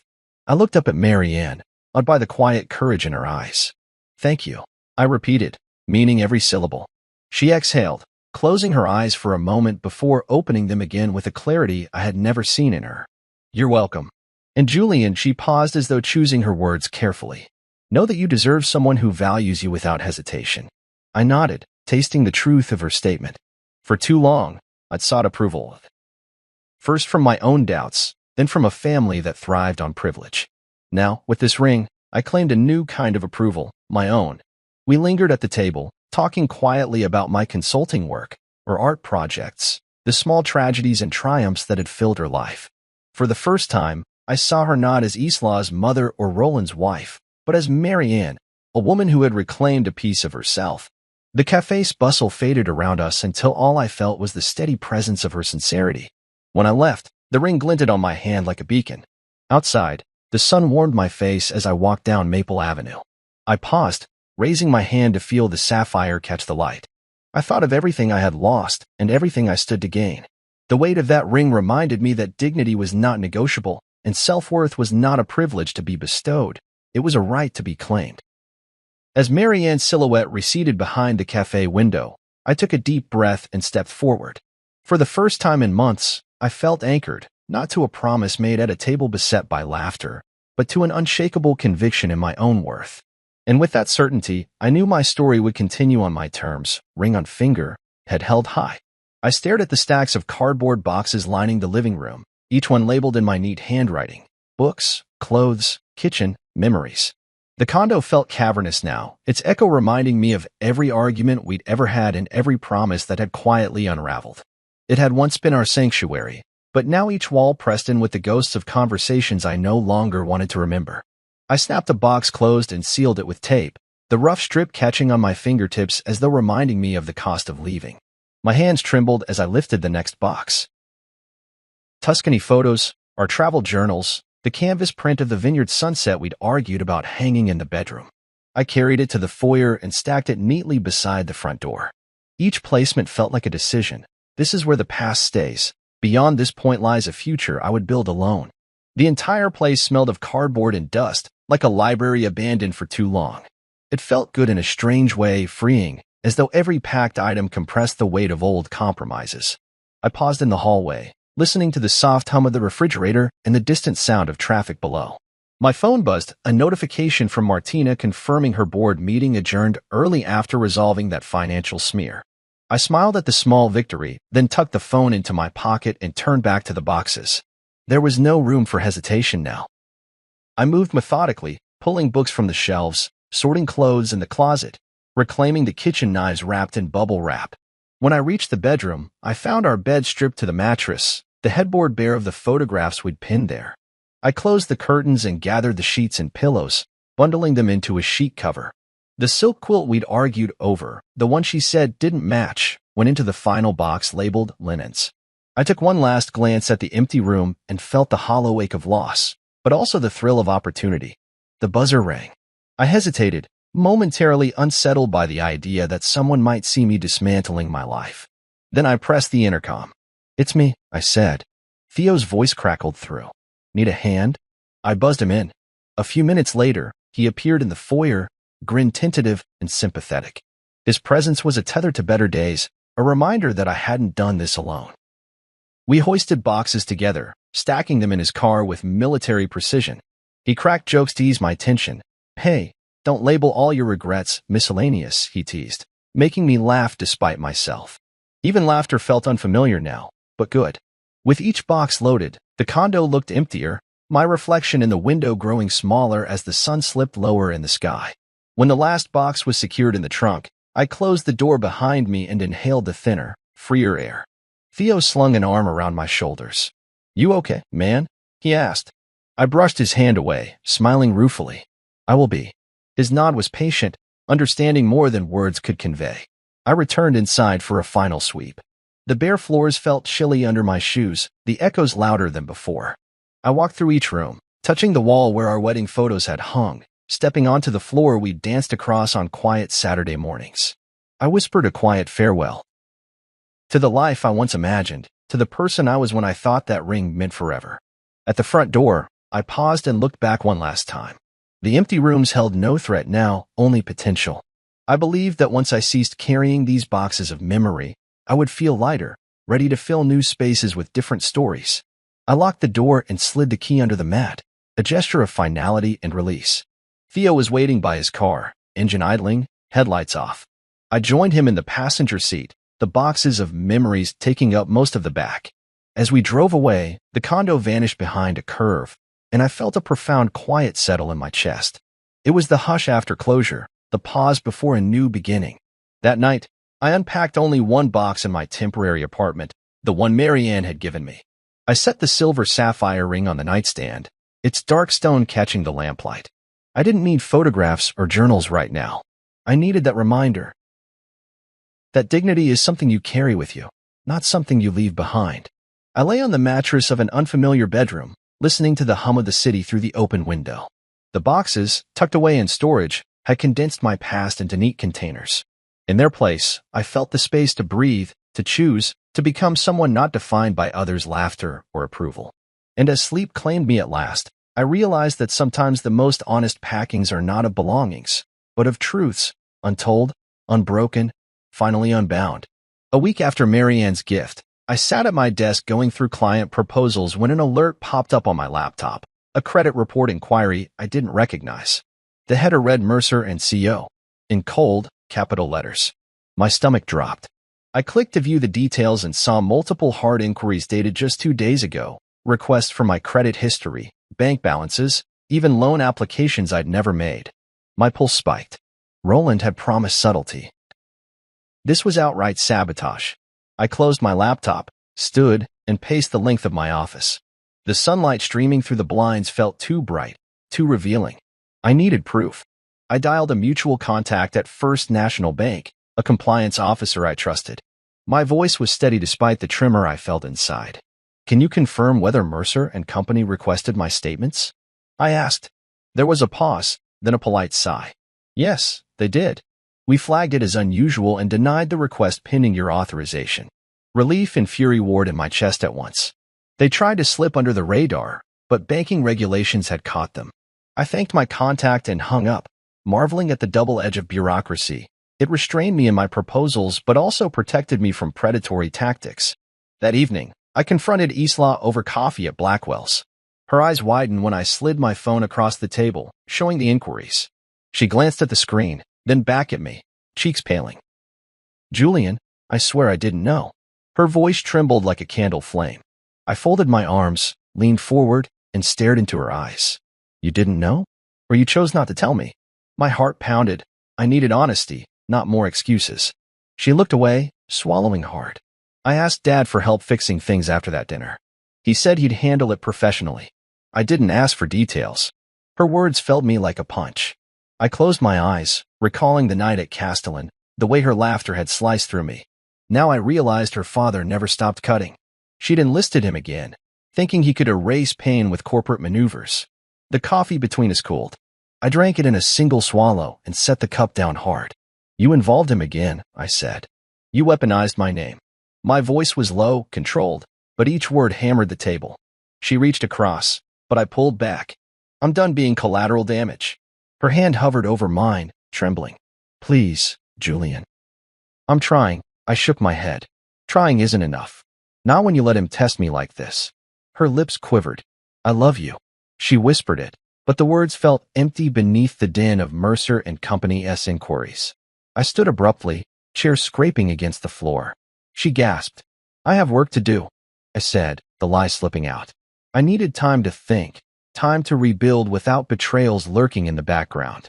I walked away, leaving her alone under the soft glow of the cafe lights. That night, I called my accountant and scheduled a full audit of my personal and business accounts. I hired a credit monitoring service, activated fraud alerts, and changed several passwords. Each protective measure felt affirming, a brick in the wall I was erecting around my life. As I clicked through security settings, I realized how often I had trusted others, trusted love, family, social niceties, to safeguard me. Now, I was the only guardian of my own integrity. In the days that followed, I buried myself in work, throwing myself into client deliverables with a fierce focus. I rebounded data analysis late into the night, drafted marketing plans at dawn, and negotiated contracts with newfound confidence. My phone no longer buzzed with pleas from Isla or her family. The silence was disconcerting at first, but gradually it felt like breathing room. One afternoon, I received an email from Mercer and Company. Their clerical error notice was brief. They regretted any inconvenience and confirmed no further requests would be made. I read the lines twice, then closed my laptop and leaned back in my chair. The battle over my finances. I looked out the window at the cityscape, sunlight catching the glass facades of high-rises. I thought of all the times I'd compromised, tried to fit into molds not meant for me. The credit inquiries had been an affront, but they had also forced me to reclaim ownership of my story. I sipped my water and smiled, a slow, genuine curve. My name was on my credit report and on my terms. I was more than Mercer's weapon or Isla's project. I was Julian Mercer, no, Julian Morris, standing firm in my own worth. 2 months had passed, and in that time, I'd settled into a rhythm I hadn't known in years.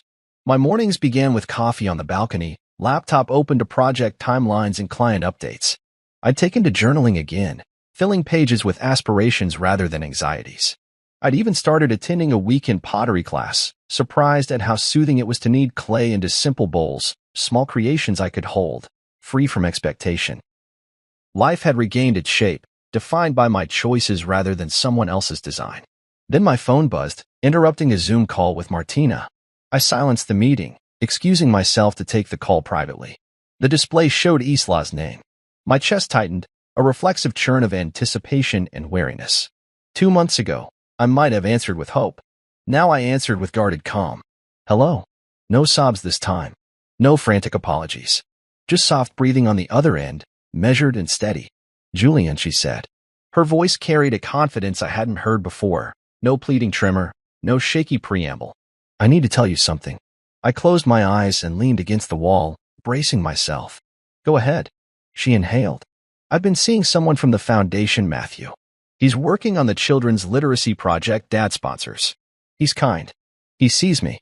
And maybe I was looking for someone to make me feel worthy without tests or jokes. Her tone was gentle, reflective, not designed to elicit pity. I wanted you to hear it from me.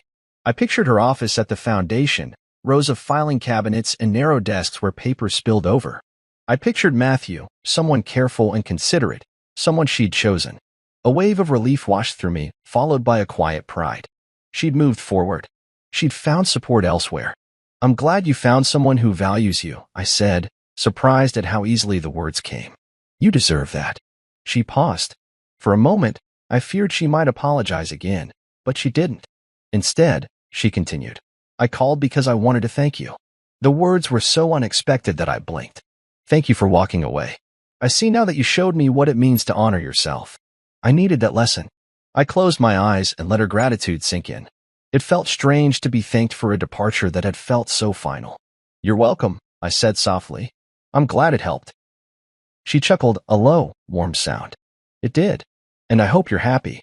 I glanced out the window at the dusty rose sky of early evening. I am, I replied.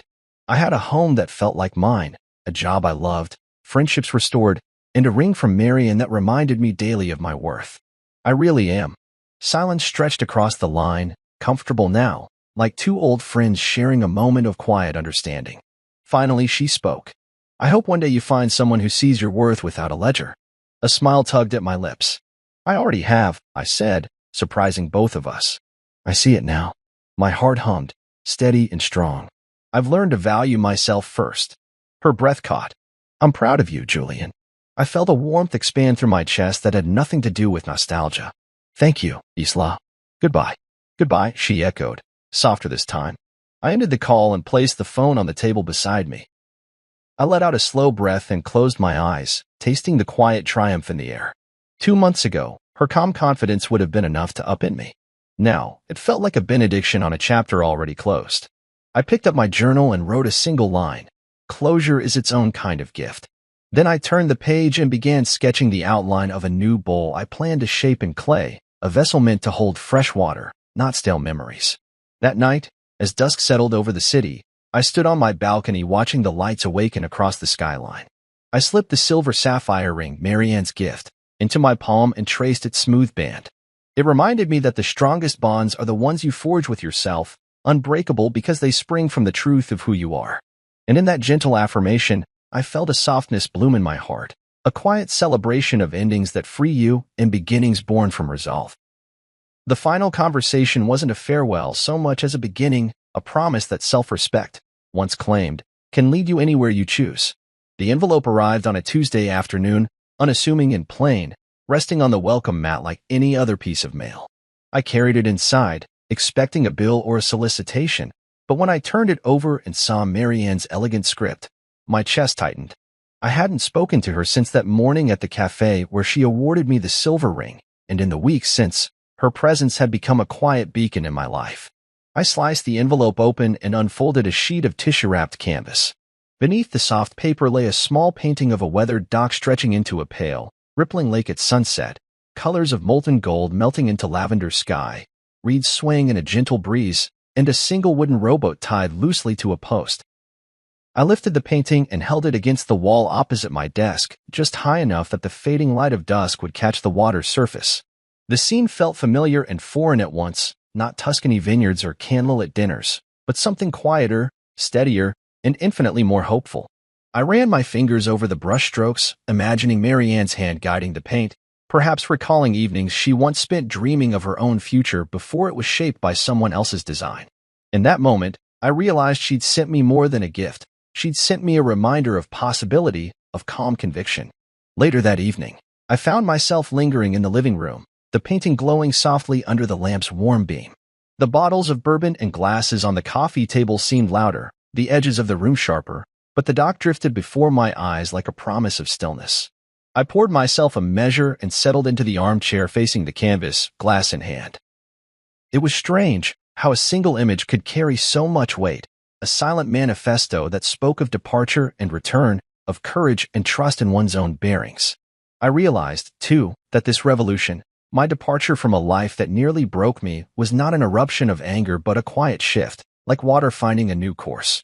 That night, sleep came easily, and I dreamed of standing at the edge of that dock, toes grazing the cool wood, the surface of the lake reflecting an endless sky. I felt neither fear nor loss, only readiness to step forward, as though balance had been restored. In the morning, I made coffee and stood before the painting again, imagining I could smell the lake's mist and hear distant loons calling across the water. I fetched an empty frame from the spare closet and fitted the canvas inside, then carried it to the wall above my kitchen table, a place where meals would be shared, ideas hashed out, phone calls with friends and clients made. Over the next few days, the painting became part of my routine. When work emails piled up or a difficult client negotiation left me frazzled, I'd glance away from the screen and find solace in the dock's quiet invitation. On weekends, I took the painting down and carried it to my pottery class, sketching the scene on a slab of clay before molding its form into a shallow bowl.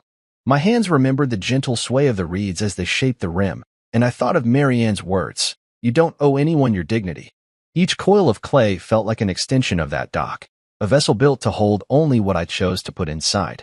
One afternoon, the painting caught the light in a way that turned the lavender sky into deep violet. My sister called then, her voice bright and curious. "What's new with you?" she asked. I told her about the painting, about the pottery, about the feeling of waking each day unburdened. She laughed. Her laugh warm and genuine, as though she'd been waiting to hear that I'd found peace. I described how I'd hung the canvas above the kitchen table, how every meal now felt infused with purpose, how I'd started planning a weekend getaway to a lakeside cabin. It's like you're rediscovering yourself, she said. I smiled, looking toward the painting, recognizing in that simple act of hanging a mirror for my soul. I am, I said, and it's exactly the reminder I needed. That evening, I invited Theo over for dinner. I cooked pasta with fresh tomatoes, garlic, and basil, the kind of meal that filled the house with laughter and stories instead of tension. As we ate, the painting watched over us, its muted colors a steady presence. Theo raised his glass. To self-respect, he toasted, and I clinked my glass against his, feeling the echoes of my journey settle into steadier rhythms. Later, alone again in the soft lamplight, I traced the dock's edge with my gaze. What Marianne had given me was more than a painting.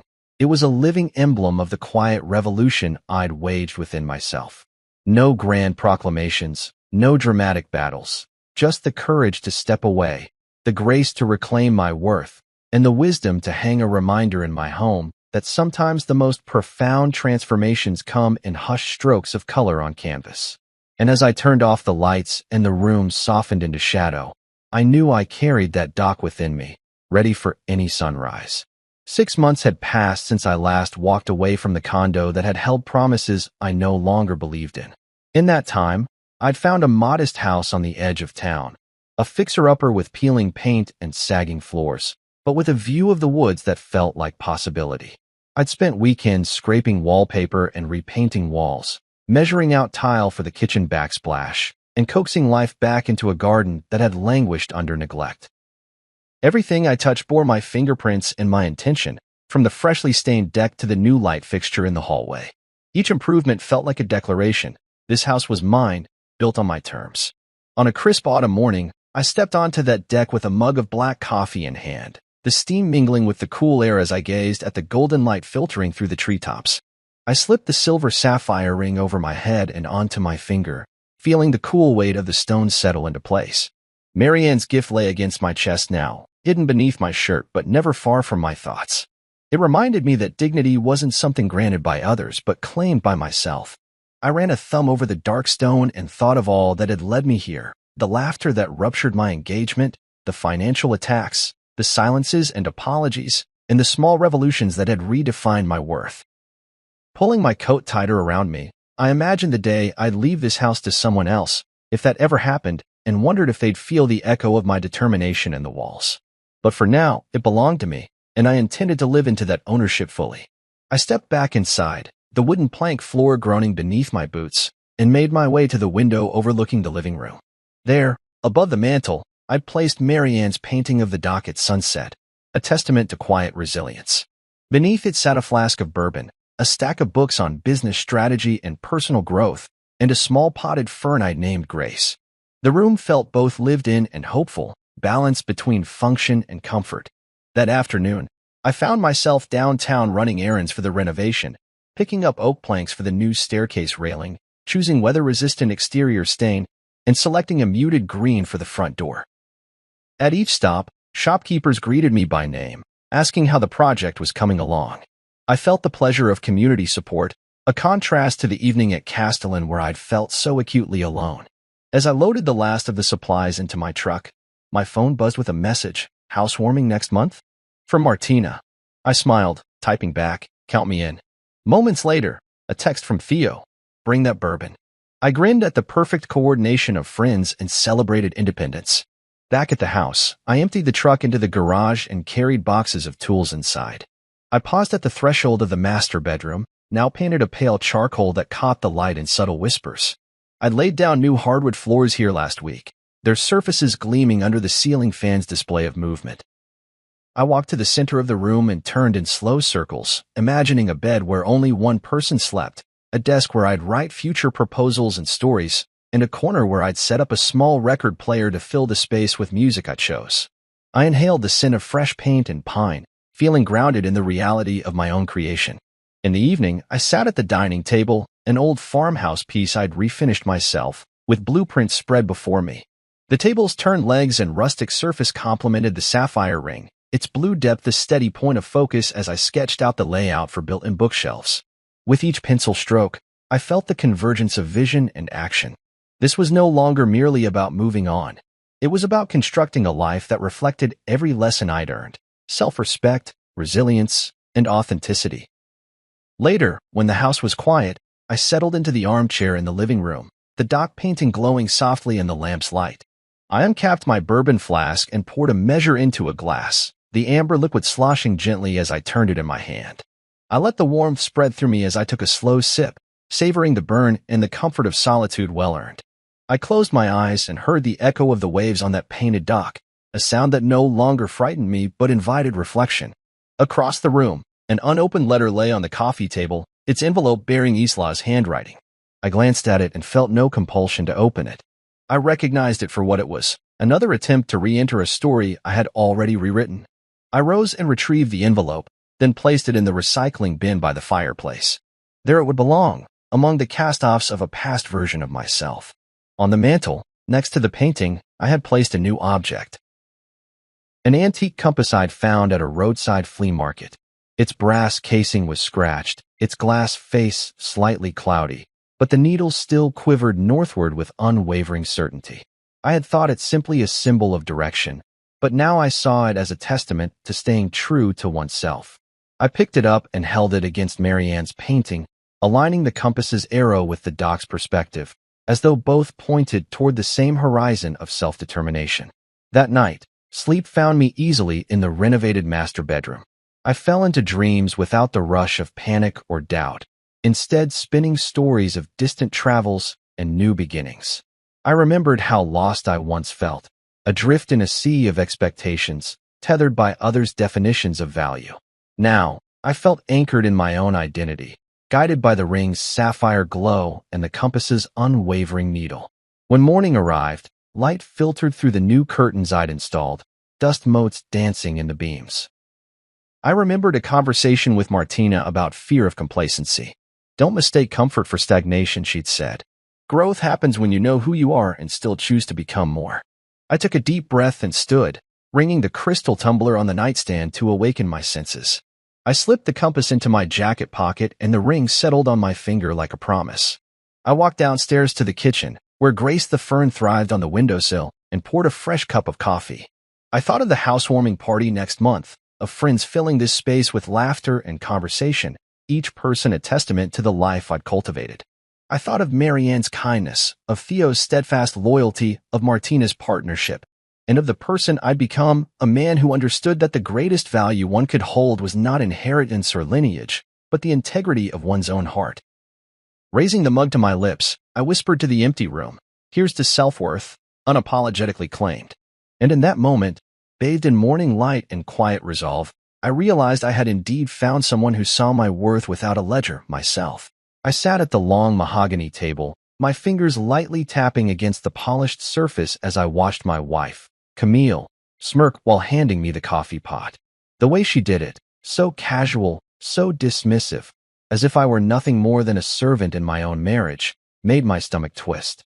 "Just pour the coffee, dear, and sit at the back," she said, her tone laced with condescension. A soft chuckle rippled through the room, blending seamlessly with the clinking of crystal glasses and the rustle of fine linen napkins. Camille's family, a self-important pack of corporate elites, barely acknowledged my presence. They were too wrapped up in their own world, too certain of their own superiority. At the head of the table sat Gerald, Camille's father, his silver hair combed back with meticulous precision, his dark suit tailored to perfection. He was a man who spoke in boardroom strategies and acquisition numbers, whose approval I had never truly earned. Beside him, Lorraine, Camille's mother, dabbed at the corner of her mouth with a napkin, her diamond bracelet catching the warm glow of the chandelier. She had always looked at me with thinly veiled disdain, as if Camille had married beneath her station. Then there was Lucas, Camille's older brother, the golden child, the one set to inherit the empire. He barely spared me a glance, too busy scrolling through his phone, checking stock prices or emails, whatever held more importance than the man married to his sister. 5 years of this. 5 years of carefully measured words, of swallowing my pride in the name of harmony. I had played my role well, the accommodating husband, the one who stayed in the background while his wife's family ran the show. But tonight, everything was about to change. I glanced at my watch, a subtle smirk curling at the corner of my lips. They had no idea. Their world was about to shift in ways they never imagined. The conversation carried on without me. Something about a major acquisition, a crucial business deal they were on the verge of closing.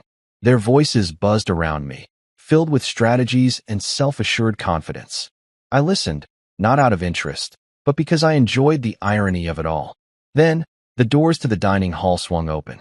The room quieted slightly as a sharply dressed man strode in, his presence commanding immediate attention.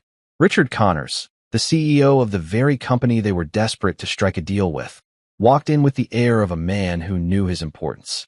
The moment his eyes landed on me, however, he froze. The shift was subtle at first, a flicker of recognition passing through his features, but then it solidified into something sharper. Shock, maybe even disbelief. His hesitation did not go unnoticed. Camille's family watched him closely, their poised expressions barely masking their curiosity. "Aren't you the owner of?" Richard began, his voice trailing off as the realization dawned on him fully. A sharp, unnatural silence fell over the room. Lorraine's champagne glass slipped from her fingers, shattering against the marble floor.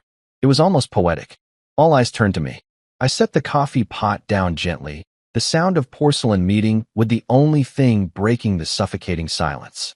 Camille's smirk had vanished, replaced by something far less certain. Gerald cleared his throat, his grip tightening around his fork. "There must be some mistake," he said carefully, his voice strained. "This is just my son-in-law.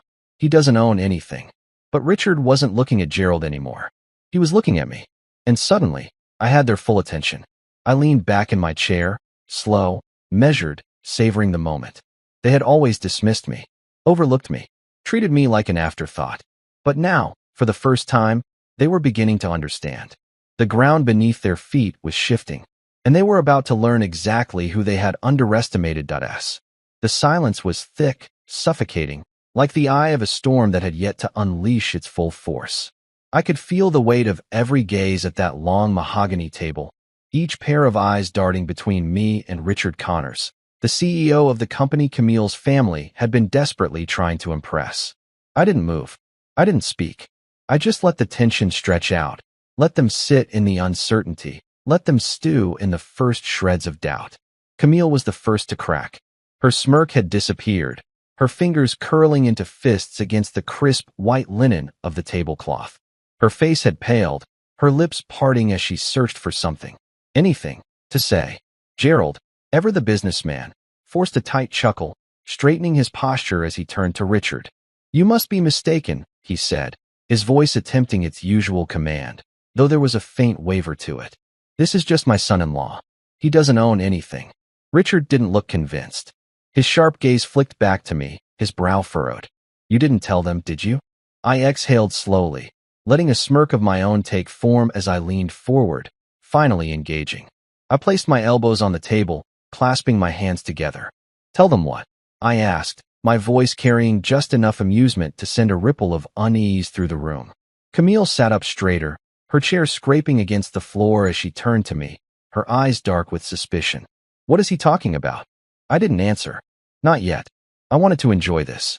Richard smirked then, shaking his head slightly, as if he were marveling at the absurdity of the situation. He turned toward Camille's family, his expression unreadable, but his voice firm. "That your husband," he said, nodding toward me, "owns Wolf Industries, the very company that's been silently acquiring shares in your family's business for the last 6 months." The air was sucked out of the room. Lorraine's breath hitched audibly, her hand instinctively clutching her pearl necklace as if it could anchor her in place. Gerald's face contorted, his fingers tightening around the arms of his chair, his knuckles turning white. Lucas, who had been lazily scrolling through his phone just minutes ago, suddenly went rigid. His phone dropped onto the table with a dull thud. Camille's reaction, however, was the most satisfying. She stared at me, blinking as if trying to process the words she had just heard, her lips trembling slightly before she could regain control. "That's not possible," she whispered, shaking her head. more to herself than anyone else. That's not possible. But it was. And they all knew it. I took my time before responding, savoring their unraveling. Then, finally, I leaned back in my chair, stretching out my legs as I picked up my coffee cup, taking a slow sip before placing it back down. Technically, I said, my voice casual, not yet. But as of today, Wolf Industries owns 48% of your stock. Gerald inhaled sharply. Lucas's jaw clenched. I came here to finalize the deal for the remaining 52%. It was Lucas who finally broke the paralysis gripping the room. He surged forward, grabbing the documents Richard had slid onto the table and flipping through the pages frantically. His hands shook as he scanned them, his breathing uneven. This, he trailed off, his fingers tightening around the pages before he looked up at me, his face contorted in disbelief. This can't be right. Oh, but it is, Richard supplied helpfully. Lorraine swallowed hard, her perfectly curated poise beginning to crack. This has to be some kind of mistake, she muttered, shaking her head in disbelief. There's no way he could have done this without us knowing. I tilted my head, feigning curiosity. You sure about that? Camille was still looking at me, but now the shock was giving way to something darker, betrayal, anger, humiliation all clashing together in her gaze. She stood abruptly, her chair scraping loudly against the floor. You've been spying on us, she accused, her voice sharp with rage. Using me? I met her glare without flinching. My voice, when I spoke, was calm, measured. No, Camille, I said smoothly. I've been protecting your employees from your family's incompetence. The blow landed exactly as I had intended. Camille recoiled slightly, as if I had physically struck her. Lucas sucked in a sharp breath, his face turning red with anger. Gerald's nostrils flared.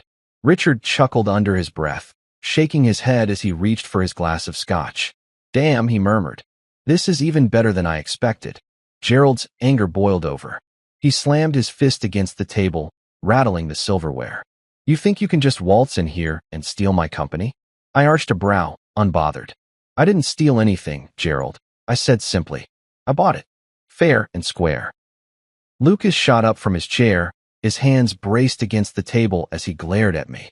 You used my sister to get close to us, he snarled. You played the long game. You manipulated her. I let out a dry laugh. Is that what you think? I leaned forward again, this time locking eyes with him. Tell me, Lucas, where were you when your father was making bad investment after bad investment? When employees were being laid off while you were off on your ski trips? When the company was bleeding money and no one was stepping in to fix it? Lucas hesitated, his lips pressing into a tight line. I turned to Camille next, my gaze unwavering. And you, I said quietly. 5 years, Camille. 5 years of watching your family treat me like an outsider. Like I was just some extra piece of furniture in your marriage. And now that I finally do something for myself, now I'm the villain. She opened her mouth, then closed it again. I let out a soft chuckle, shaking my head. You all had every opportunity to turn this company around. You didn't. So I did. Gerald's face was turning an impressive shade of red. You bastard, he spat. I just smiled, pushing my chair back as I stood. Don't worry, I said, straightening my suit jacket. You'll have plenty of time to process everything. After all, by tomorrow morning, the deal will be done. Camille took a step toward me, her voice barely above a whisper. Why? She asked, her eyes searching mine. Why do this? I studied her for a moment before speaking. 5 years ago, I offered to help. I had the expertise, the connections, the capital to save this business. And what did your mother say to me? Camille's throat bobbed as she swallowed. She knew the answer. I didn't wait for her to say it. Gold-digging sons-in-law should know their place, I recited coldly. Camille looked away. I exhaled, slipping my hands into my pockets. Well, I said, stepping past her. Now my place is at the head of your family's company. And with that, I walked out, leaving them to marinate in their downfall. Gerald's fingers trembled as he snatched the stack of documents from the table. His jaw clenched, his eyes darting over the pages with increasing panic, scanning for something. Anything that would disprove what Richard had just revealed. But there was no mistake. No loophole. No last-minute escape. This can't be right, Lorraine whispered, gripping the edge of the table like it was the only thing keeping her upright. Lucas leaned forward, his knuckles pressed against the polished mahogany surface, his face twisted in disbelief. You bought our company? His voice cracked slightly at the end, the weight of the realization crushing him. I shrugged, adjusting my cufflinks as if we were discussing something trivial, like the weather. Technically, not yet. But as of today, Wolf Industries owns 48% of your stock. I came here to finalize the deal for the remaining 52%. Camille's chair screeched against the marble floor as she shot to her feet. Her hands were clenched at her sides, her nails digging into her palms. Anger blazed in her eyes, but underneath it, I saw something else: humiliation. Betrayal. You've been spying on us, she hissed. Using me.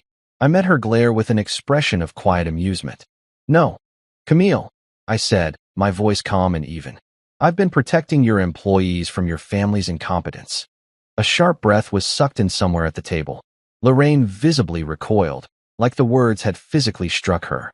Lucas bristled, his hands balling into fists. Gerald's face darkened, his anger rolling off him in waves. Listen here, you son of a... Gerald began, his voice low and menacing. I cut him off. No, you listen. I stepped forward, my voice gaining an edge, my patience for their arrogance wearing thin. I sat at this table for years, listening to you all belittle me, treating me like I was nothing. I watched you make reckless decisions, ignoring every warning sign, every opportunity to fix what was broken. I offered to help. I had the knowledge, the connections, the capital. But what did you do? I turned my gaze to Lorraine. You scoffed at me. I looked at Lucas. You laughed at me. Then, finally, I looked at Camille. And you let them. Her lips parted slightly, but no words came out. Gerald slammed his fist on the table, his face red with fury. We'll fight this. We have lawyers. I sighed. Your lawyers, I said, work for the board now. Gerald froze. Richard, clearly enjoying the spectacle, took a slow sip of his drink, then leaned forward with an amused smirk.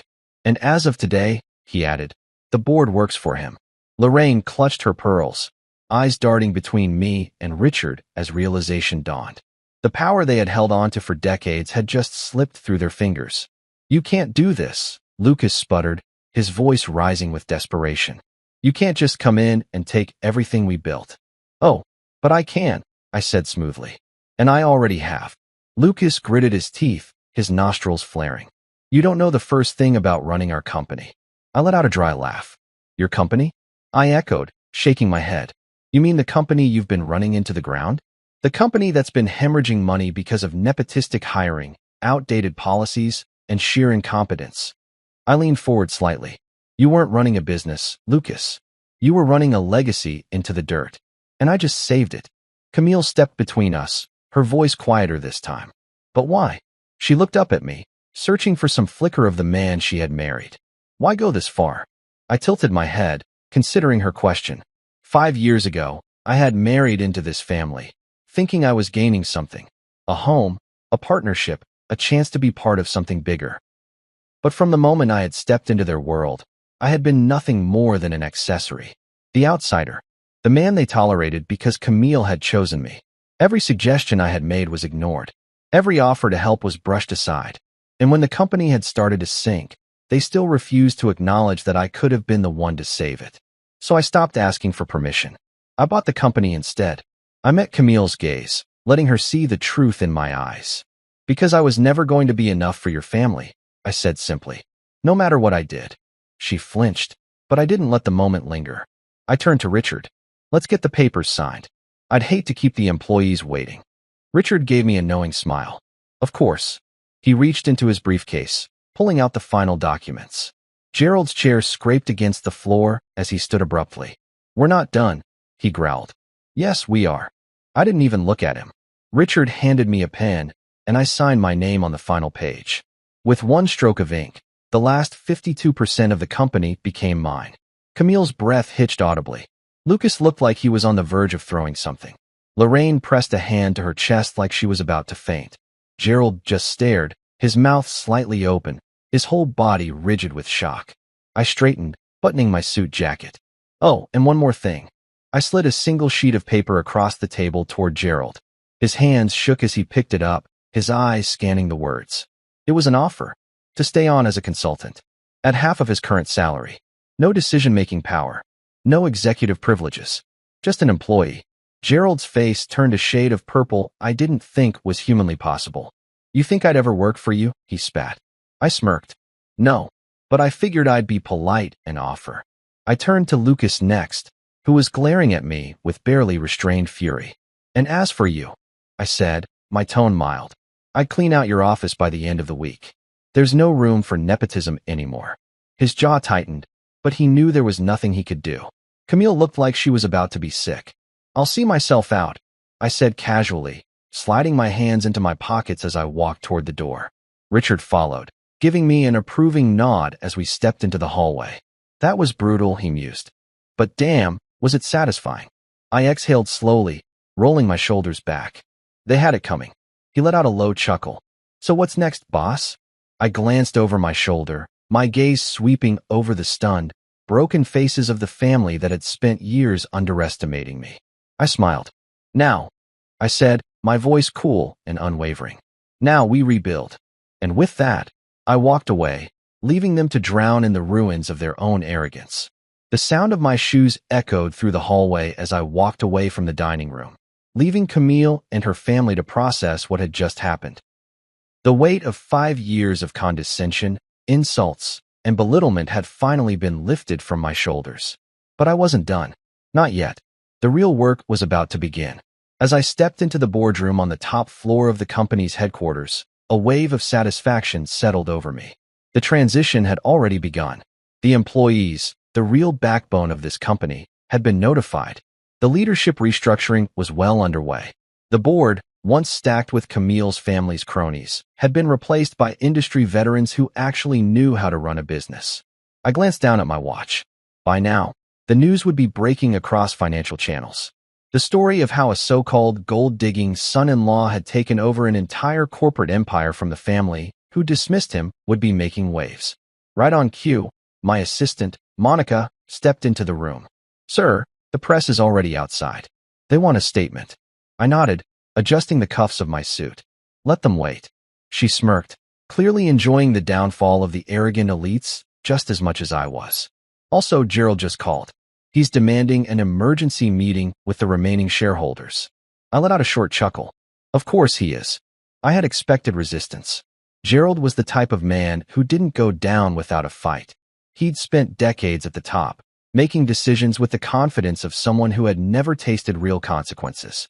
But today, he was learning the hard way that actions, especially ones born out of arrogance and incompetence, had consequences. I walked over to the large windows overlooking the city skyline. This was my view now. My company. My empire. The door swung open suddenly, and I didn't have to turn to know who it was. I'm not going to let you get away with this. Gerald's voice cut through the room, his fury barely contained. I turned slowly, meeting his glare head-on. You don't have a choice. He stalked toward me, his fists clenched. We'll fight this. We have lawyers. I sighed, shaking my head. Your lawyers, I said smoothly, work for the board now. And as of today, the board works for me. The color drained from his face. Lorraine and Lucas entered behind him, both looking as shell-shocked as if they had just been hit by a train. This isn't over, Lorraine said, her voice shaking. We built this company. We built this name. I tilted my head. No, your employees built this company. You were just the ones cashing the checks while running it into the ground. Lucas stepped forward, his face twisted with barely restrained fury. You're enjoying this, aren't you? I didn't answer right away. Instead, I walked to the conference table and picked up a folder, flipping it open before sliding a single sheet of paper toward Gerald. What's this? He demanded. A job offer, I said, barely able to contain my amusement. His nostrils flared as he picked up the document. Lorraine leaned over to read it, her lips parting in horror. You want my husband to work for you? She spat. I crossed my arms. Not as an executive, of course. That ship has sailed. But there's a consultant position open. Half his current salary, no decision-making power. Just an employee. Gerald's hands shook as he crumpled the paper and threw it at me. I would rather die than work for you. I smirked. That's what I thought. Lucas, still seething, leaned in. What do you even want from us? You won. You have the company. What more could you possibly take? I leaned forward, lowering my voice just enough to twist the knife deeper. I don't want anything else, Lucas. I just want you to understand how it feels to be on the outside looking in. His jaw tightened. I straightened. Now, if you'll excuse me, I have a press conference to attend. As I turned to leave, Camille walked in. Unlike the rest of her family, she didn't look angry. She just looked lost. I paused. Camille. She swallowed hard. I need to talk to you. Her family glanced between us, but I didn't give them the satisfaction of watching whatever this conversation was about to be. Monica, I called. Please show them out. Monica, ever the professional, nodded and gestured toward the door. Gerald hesitated but eventually stormed out, Lorraine trailing behind him with sharp, clipped steps. Lucas glared at me one last time before following. When the door finally closed, Camille took a deep breath, stepping closer. I didn't know. I arched a brow. Didn't know what? That you were doing all of this, she said, motioning toward the office. That you were planning this. I studied her, trying to decide if I believed her. You never really paid attention, did you? She flinched, but I didn't hold back. For 5 years, I was nothing more than your husband, the one you dragged along to events, but never really included, I said. You stood by while your mother insulted me, while your father dismissed me, while your brother pretended I didn't exist. Her lips trembled. I didn't think it was that bad. I laughed under my breath, shaking my head. And that's the problem, Camille. You never thought. She took another step forward, reaching out, but I pulled back. I just need to know, she whispered. Did you ever love me? The question should have been easy to answer. But instead, I exhaled, running a hand down my face. I wanted to, I admitted. I really did. She swallowed. But love isn't just about wanting, I said quietly. It's about respect. And I realized a long time ago that you never really respected me. Tears welled in her eyes, but I had no sympathy left. Not anymore. I stepped past her, heading toward the door. The divorce papers will be on your desk by tomorrow morning. She turned sharply. Wait, divorce. I glanced over my shoulder. You didn't think I was staying, did you? Her face crumpled. I almost felt bad. Almost. But then I remembered all the years of silence. Of her watching me be humiliated and saying nothing. I turned away and walked out. The press conference awaited. And my new life was just beginning. The city skyline stretched out before me, a sea of steel and glass reflecting the golden hues of the setting sun. I stood at the window of my new office, the one Gerald had occupied for decades, watching as reporters and photographers crowded outside the building, their cameras flashing, their voices rising in an excited frenzy. The headlines had already hit the news. The son-in-law who took over, corporate coup rocks business world. Family dynasty overturned. How a dismissed husband took control. Every financial channel, every business blog, every major publication had jumped on the story. A month ago, Camille's family was preparing to finalize a major deal, sitting comfortably at the top of their empire, looking down on me as nothing more than an accessory to their daughter. Now, I own the empire, and they were the ones watching from the outside. The door to my office opened, and Monica stepped inside, holding a tablet. It's already trending. The stock jumped 14% in the last 3 hours. Employees are celebrating. There's been an internal memo from HR. Several key figures from the old board have resigned. I smirked. Let them. They're saying Lucas tried to rally shareholders this morning. She continued, amusement dancing in her eyes. Didn't go well for him. I chuckled. Of course it didn't. The shareholders were smart enough to follow results, not family loyalty. And results were exactly what I was delivering. The first thing I had done after taking over was cut the excess. Overpaid executives who had coasted by for years on their last names, unnecessary corporate spending that had drained the company's resources, outdated practices that had stalled progress. I had eliminated nepotism. I had installed leadership based on competence. I had implemented policies that actually benefited the employees, the real backbone of the company. And in just a matter of weeks, revenue had surged. Monica set the tablet down on my desk. Also, Gerald requested a meeting. I laughed under my breath. I bet he did. Should I tell him you're busy? I considered it for a moment, then shook my head. No, let him come. She smirked. This should be fun. It wasn't long before Gerald stormed into my office, the veins in his neck straining with fury. His tie was slightly loosened, his face red from anger or humiliation, probably both. I remained seated behind my desk, my expression cool and composed. Gerald, I greeted, motioning to the chair across from me. Have a seat. He didn't. You have no idea what you're doing, he spat, his hands slamming down on the desk. You think just because you pulled off some flashy takeover, you can run this company? You're a nobody compared to me. I arched a brow. A nobody? You don't have the experience. Gerald, I interrupted smoothly, folding my hands in front of me. Do you know how much the stock has gone up since I took over? He froze. 14%, I continued. In 3 hours. How much did it rise in the last 3 years under your leadership? He clenched his jaw but didn't answer. That's what I thought. I leaned back in my chair, regarding him with quiet amusement. This isn't your company anymore, Gerald. And from where I'm sitting, it never really should have been. His nostrils flared. You think you're better than me? I think I proved I'm better than you. His hands curled into fists. You arrogant. Careful, I warned. You're in my office now. His nostrils flared, but he seemed to realize the truth of my words. The power dynamic had shifted. He wasn't the one giving orders anymore. I exhaled slowly, then picked up a folder and slid it toward him. What is this? He muttered. Your severance package, I replied. He stiffened. You're firing me? I smiled. Of course not, Gerald. That would require you to be employed here in the first place. His lips pressed into a thin line. You're going to regret this. I tilted my head. Am I? He turned sharply, his anger barely contained as he stormed toward the door. But just before leaving, he paused. You were nothing before Camille brought you into this family, he sneered. And without us, you'll be nothing again. I chuckled under my breath, shaking my head. That's where you're wrong, Gerald. He didn't respond. He just walked out, defeated. And just like that, the final remnants of his reign were gone. The new era begins. The next few weeks were a whirlwind. Reporters swarmed the company headquarters daily, eager to dissect every move I made. Employees, once fearful of losing their jobs under Gerald's rule, now worked with a newfound sense of purpose.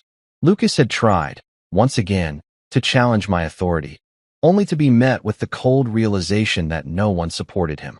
His position had never been earned, only handed to him. And as for Camille, she had been quiet, too quiet. One night, I found her waiting outside my office. She looked different. The confidence, the smirk, the arrogance, it was gone. In its place was something else entirely. Regret. You didn't answer my calls, she said softly. I stepped past her, unlocking my car. I've been busy. She hesitated. I just wanted to talk. I leaned against the car door, crossing my arms. Talk about what?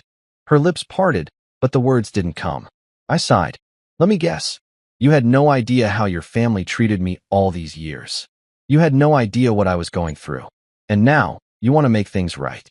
Her silence was answer enough. I exhaled, shaking my head. Camille, I don't hate you, but I also don't need you. Tears welled in her eyes. So that's it. We just end. I studied her, really studied her, and for the first time, I felt nothing. No love, no anger, just indifference. I moved my things out of the house, I said quietly. The divorce papers will be on your desk in the morning. She inhaled sharply, her hands trembling. I pushed off the car, stepping inside. As the engine rumbled to life, I glanced at her one last time. Take care, Camille. And then I drove away. She was just another chapter in my story. But I was just getting started. The divorce papers were delivered to Camille first thing in the morning. I didn't wait for a response, didn't expect one. She had already lost everything. Her family's company, their status, the wealth that had cushioned her from the real world. Now, she was losing me too. Not that she had ever really had me. The thing about Camille was that she had always been more concerned with appearances than reality. Our marriage had been a trophy for her, a box she checked off in her life plan. A successful, presentable husband? Check. A life free of financial struggle? Check. A family legacy that would always keep her secure? Check. Until I took it from her. Now, she had nothing but the wreckage of the life she thought she'd never lose. I sat in my office, reviewing the legal documents one last time before signing my name in smooth, deliberate strokes. That's it, I thought. Done. Monica, my assistant, entered with a raised brow as she glanced at the papers. That's one way to start a morning, she commented, setting my coffee on the desk. I smirked. Figured I'd finalize my independence before lunch. She chuckled, shaking her head. Camille called twice, by the way. Left messages. I took a sip of coffee. And she wants to talk. I scoffed, setting the cup down. Of course she does. She also mentioned the prenup, Monica added. I'm guessing she finally read the fine print. That made me laugh. I had signed the prenup years ago without argument, because I knew it would never work against me. Camille's mother had drafted it, eager to protect her daughter from a gold digger. She thought she was securing Camille's financial future, making sure I'd walk away with nothing if the marriage ended. But Lorraine, for all her scheming, had overlooked a crucial detail. A clause that voided the prenup if Camille publicly disparaged me. And since the takeover, that's all she had been doing. News articles, family rants, her own press statements, every single one of them laced with insults, painting me as some manipulative villain who had preyed on their family. She had effectively voided her own prenup. Now, she owed me money. Monica grinned as she watched realization settle over me again. I take it you're not in the mood for a reconciliation chat. I exhaled, pushing the papers aside. Tell her I'm busy. Monica raised a brow. For how long? I smirked. Indefinitely. She chuckled, turning to leave, but paused at the door. Oh, and your lawyer called. Camille's also trying to dispute the property split. Apparently, she doesn't like the idea of losing the penthouse. I tilted my head. The penthouse I bought. The very one. I shook my head, amused. Camille had spent years treating me like I was an afterthought in her world. Now, she wanted to fight for the luxury that had only been possible because of me. Tell my lawyer to move forward with the property transfer, I said. She can keep the car. I'll take the house. Monica gave me a knowing smile. Cold. I leaned back in my chair. Just fair. The final meeting. A few days later, Camille requested a meeting. Against my better judgment, I agreed. We met at a high-end restaurant, one we used to frequent when things were still new, when I still thought our marriage was built on something real. She arrived looking polished as ever, her designer dress perfectly fitted, her makeup flawless. But I saw the exhaustion in her eyes, the cracks in her confidence. She was losing control of everything, and she knew it. I didn't stand when she approached the table, didn't offer to pull out her chair. Those days were long gone. She sat across from me, fingers tightening around the stem of her wine glass. So, she said, her voice carefully composed, this is really happening. I took a sip of water. It was always going to happen, Camille. She exhaled sharply, shaking her head. You could have talked to me. You could have told me what you were planning. I set my glass down, meeting her gaze without hesitation. Would you have listened? She swallowed hard, but didn't respond. That was the problem. She wouldn't have. She had never taken me seriously, never considered me an equal in this marriage. I had been convenient, acceptable, useful, until I wasn't.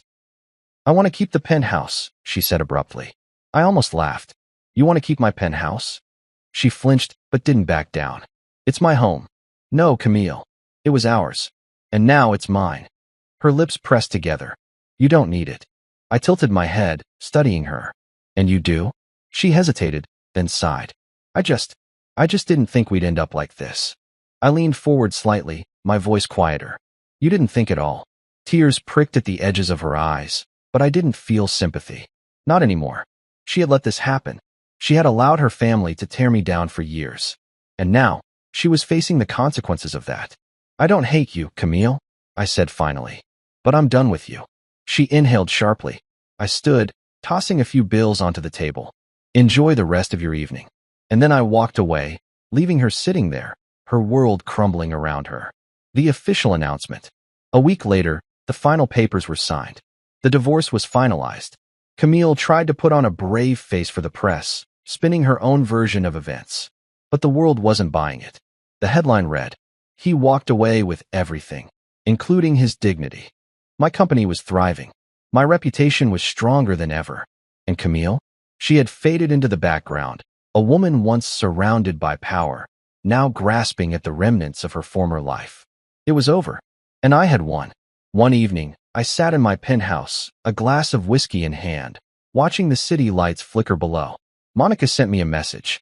Officially CEO, officially divorced, officially free. How does it feel? I smirked, typing back. Like justice served cold. And with that, I closed the chapter on Camille, her family, and everything they had once been. This was my life now, and I was just getting started.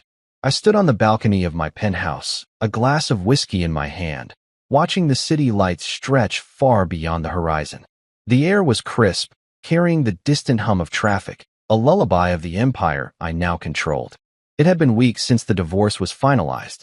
The media storm had died down, though whispers of Camille's downfall still lingered in business circles. She had retreated from public view, forced to adjust to a life she never imagined, one without privilege, without status, without me. And me? I had never been better. My company was thriving. Investors had more confidence in Wolf Industries than ever before. The revenue had skyrocketed by 30% in the last quarter alone, a number that sent shockwaves through the corporate world. The same people who once dismissed me as Camille's husband now sought my time, my insight, my approval. It was almost poetic. My phone buzzed on the table beside me. Monica. Monica, stock's up another 5%. You're officially richer than Lucas ever was. You should celebrate. I smirked, taking another sip of whiskey before typing back. Me, already am. Monica. You're not even remotely shocked, are you? Me, should I be? A few seconds later, another message appeared. Monica, speaking of Lucas, I have something interesting you might want to see. I raised an eyebrow. Me, send it over. A notification popped up. A forwarded article from a financial news site. I clicked it, my curiosity piqued. Disgraced heir falls from grace. Lucas Grayson declares bankruptcy. I let out a low chuckle as I skimmed the article. Apparently, Lucas had attempted to start his own company in a desperate bid to prove he could succeed without his family's legacy. He had poured what little personal wealth he had left into the venture, securing loans, making risky investments. And then, the inevitable happened. Bad decisions, poor financial management. And now, he was finished. The once proud heir to his father's company was bankrupt, drowning in debt, his reputation shattered beyond repair. I leaned back, exhaling slowly. It was only a matter of time. Lucas had never been a leader. He had only been born into the illusion of one. Now, stripped of the family name, the protection, the influence, he had been exposed for what he truly was. Nothing. I set my glass down and replied to Monica. Me. Karma works fast, doesn't it? Monica. Almost as fast as you. Me, almost. I locked my phone, setting it aside as I stared out into the city once more. Everything I had built, everything I had fought for, had led to this moment. I had stepped into the battlefield they thought they owned, and I had walked away victorious. But the best part? I wasn't even close to being done. The unexpected visitor. A week later, I was sitting in my office when Monica walked in, her expression unreadable. You have a visitor, she said. I barely looked up from my laptop.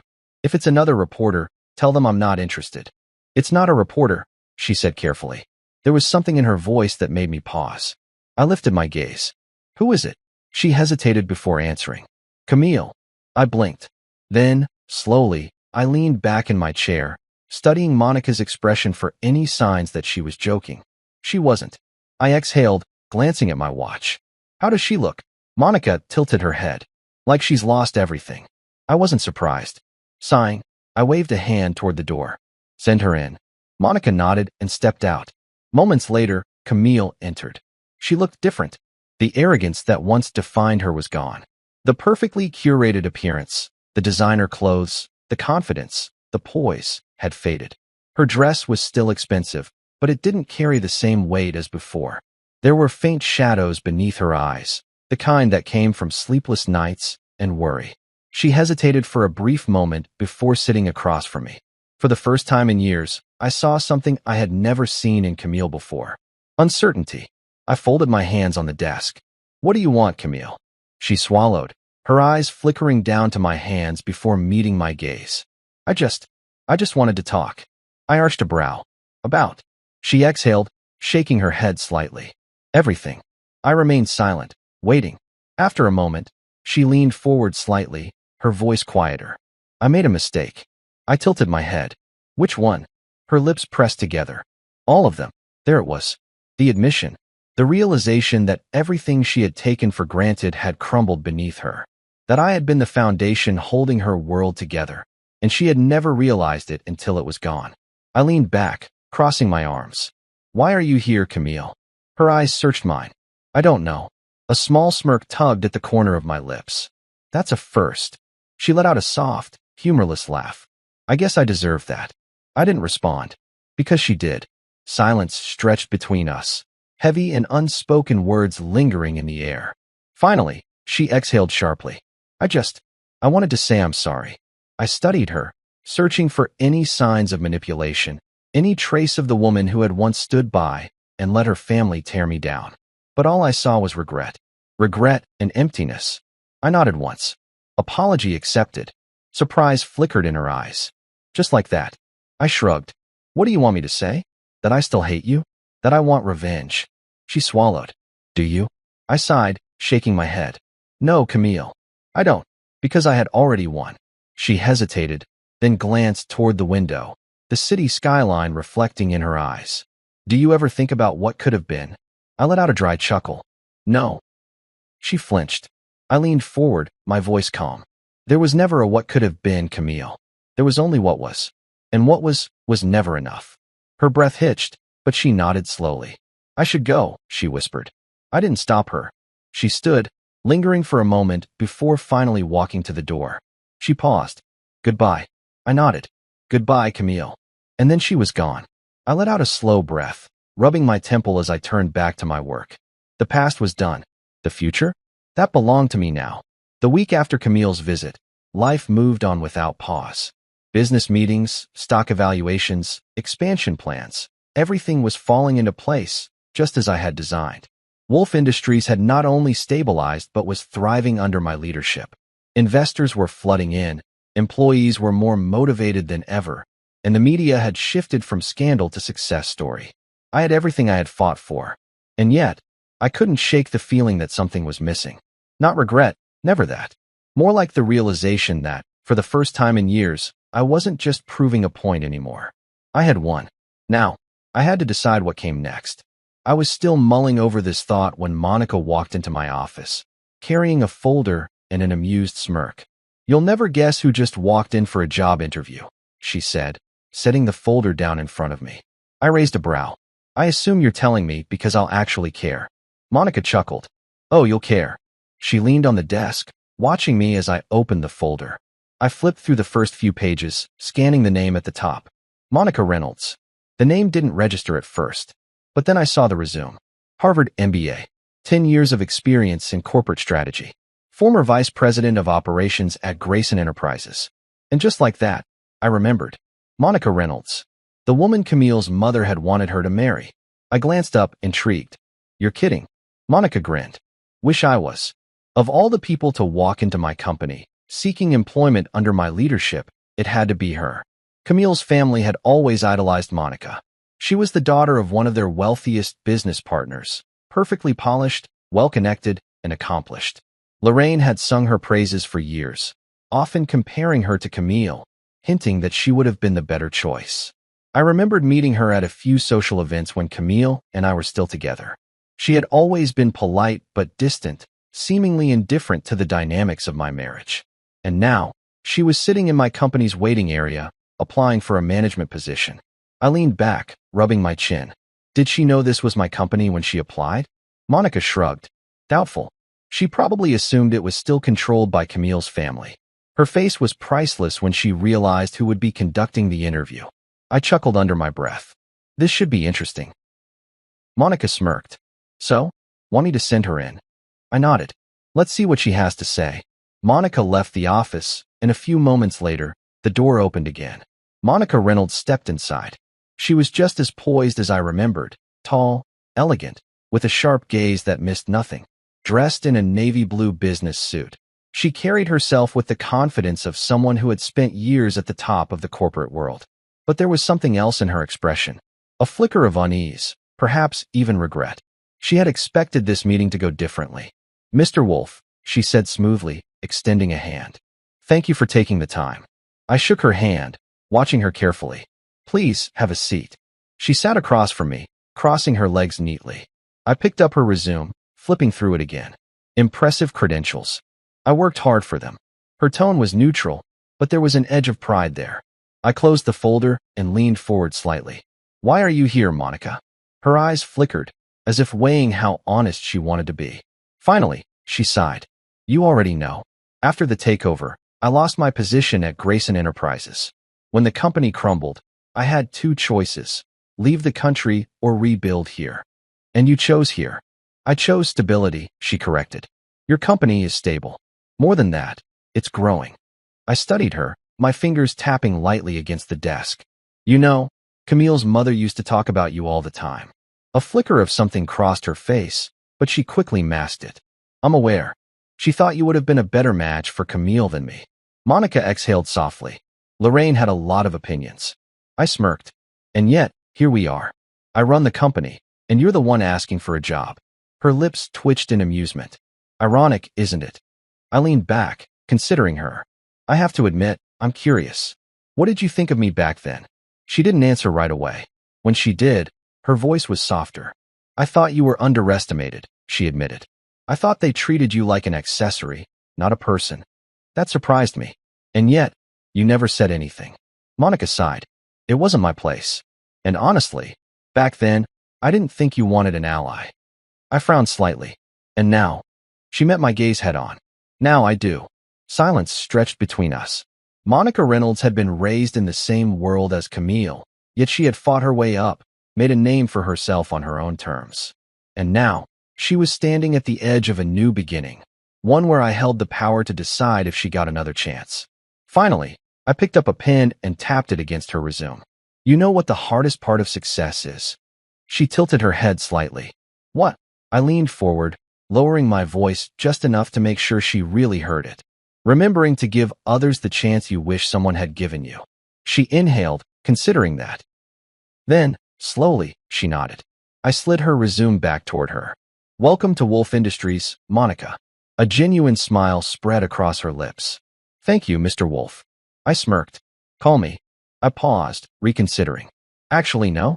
Call me boss. She chuckled, standing. Understood. As she walked out, I exhaled, tapping my fingers on the desk. The past had finally burned away, and from its ashes, a new empire was rising, one that I owned. And this was only the beginning.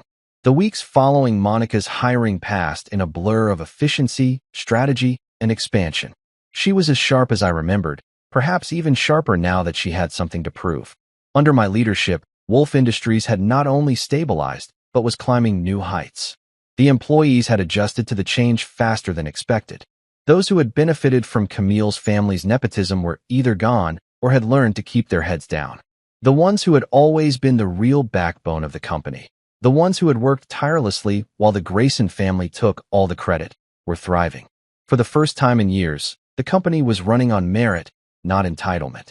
And then, one afternoon, a message popped up on my phone. Camille is getting married. I stared at the text, sent by Monica, before leaning back in my chair with a slow exhale. I shouldn't have been surprised. Camille had always been the kind of person who needed an anchor. She had never learned how to stand on her own. She had gone from her family's empire to my stability, and now, with both gone, she was reaching for someone new. Still, I couldn't help but wonder, who would she choose this time? I glanced at Monica's follow-up message. His name is Oliver. Real estate agent. Not in our industry. No real power. Just average. I smirked. That made sense. She had gone from her family's world to mine. This time, she had chosen something safe. Someone who wouldn't overshadow her. Someone who wouldn't pull the rug from beneath her feet. A few days later, a wedding invitation arrived at my office. It was white, embossed with gold lettering. Elegant, classic, just like Camille always preferred. I ran my fingers over the raised letters. Mr. and Mrs. Oliver Hastings request the pleasure of your company. I let out a quiet chuckle. She hadn't even waited a full year after our divorce. Monica leaned against the doorway, arms crossed. So? You going? I raised a brow. Do I look like a man who attends ex-wife weddings? She snorted. Not really, but I think you should. I tilted my head, intrigued. And why is that? Her lips curled into a smirk. Because showing up in a tailored suit, at the height of your success, completely unbothered? That would be the final blow. I considered that. For years, I had been underestimated, looked down upon, dismissed. Camille's family had treated me like an afterthought. And now, I was at the top, and they were nowhere near me. Perhaps Monica was right. Perhaps I should go. The wedding day. The venue was as extravagant as I expected. A massive estate, dripping in chandeliers, flowers, and luxury. I arrived precisely 20 minutes late. Not late enough to be rude, but just enough to ensure my entrance was noticed. Heads turned as I walked in, my tailored suit fitting perfectly, my presence undeniable. I spotted Gerald and Lorraine near the champagne bar. They saw me, and Lorraine immediately stiffened, her grip tightening on her flute of champagne. I gave her a polite nod. Gerald, red-faced and clearly already a few drinks in, glared but said nothing. He knew better. Lucas was nowhere in sight, probably still licking his wounds from his failed business attempts. And then, of course, there was Camille. She looked exactly as she always had, poised, polished, perfect.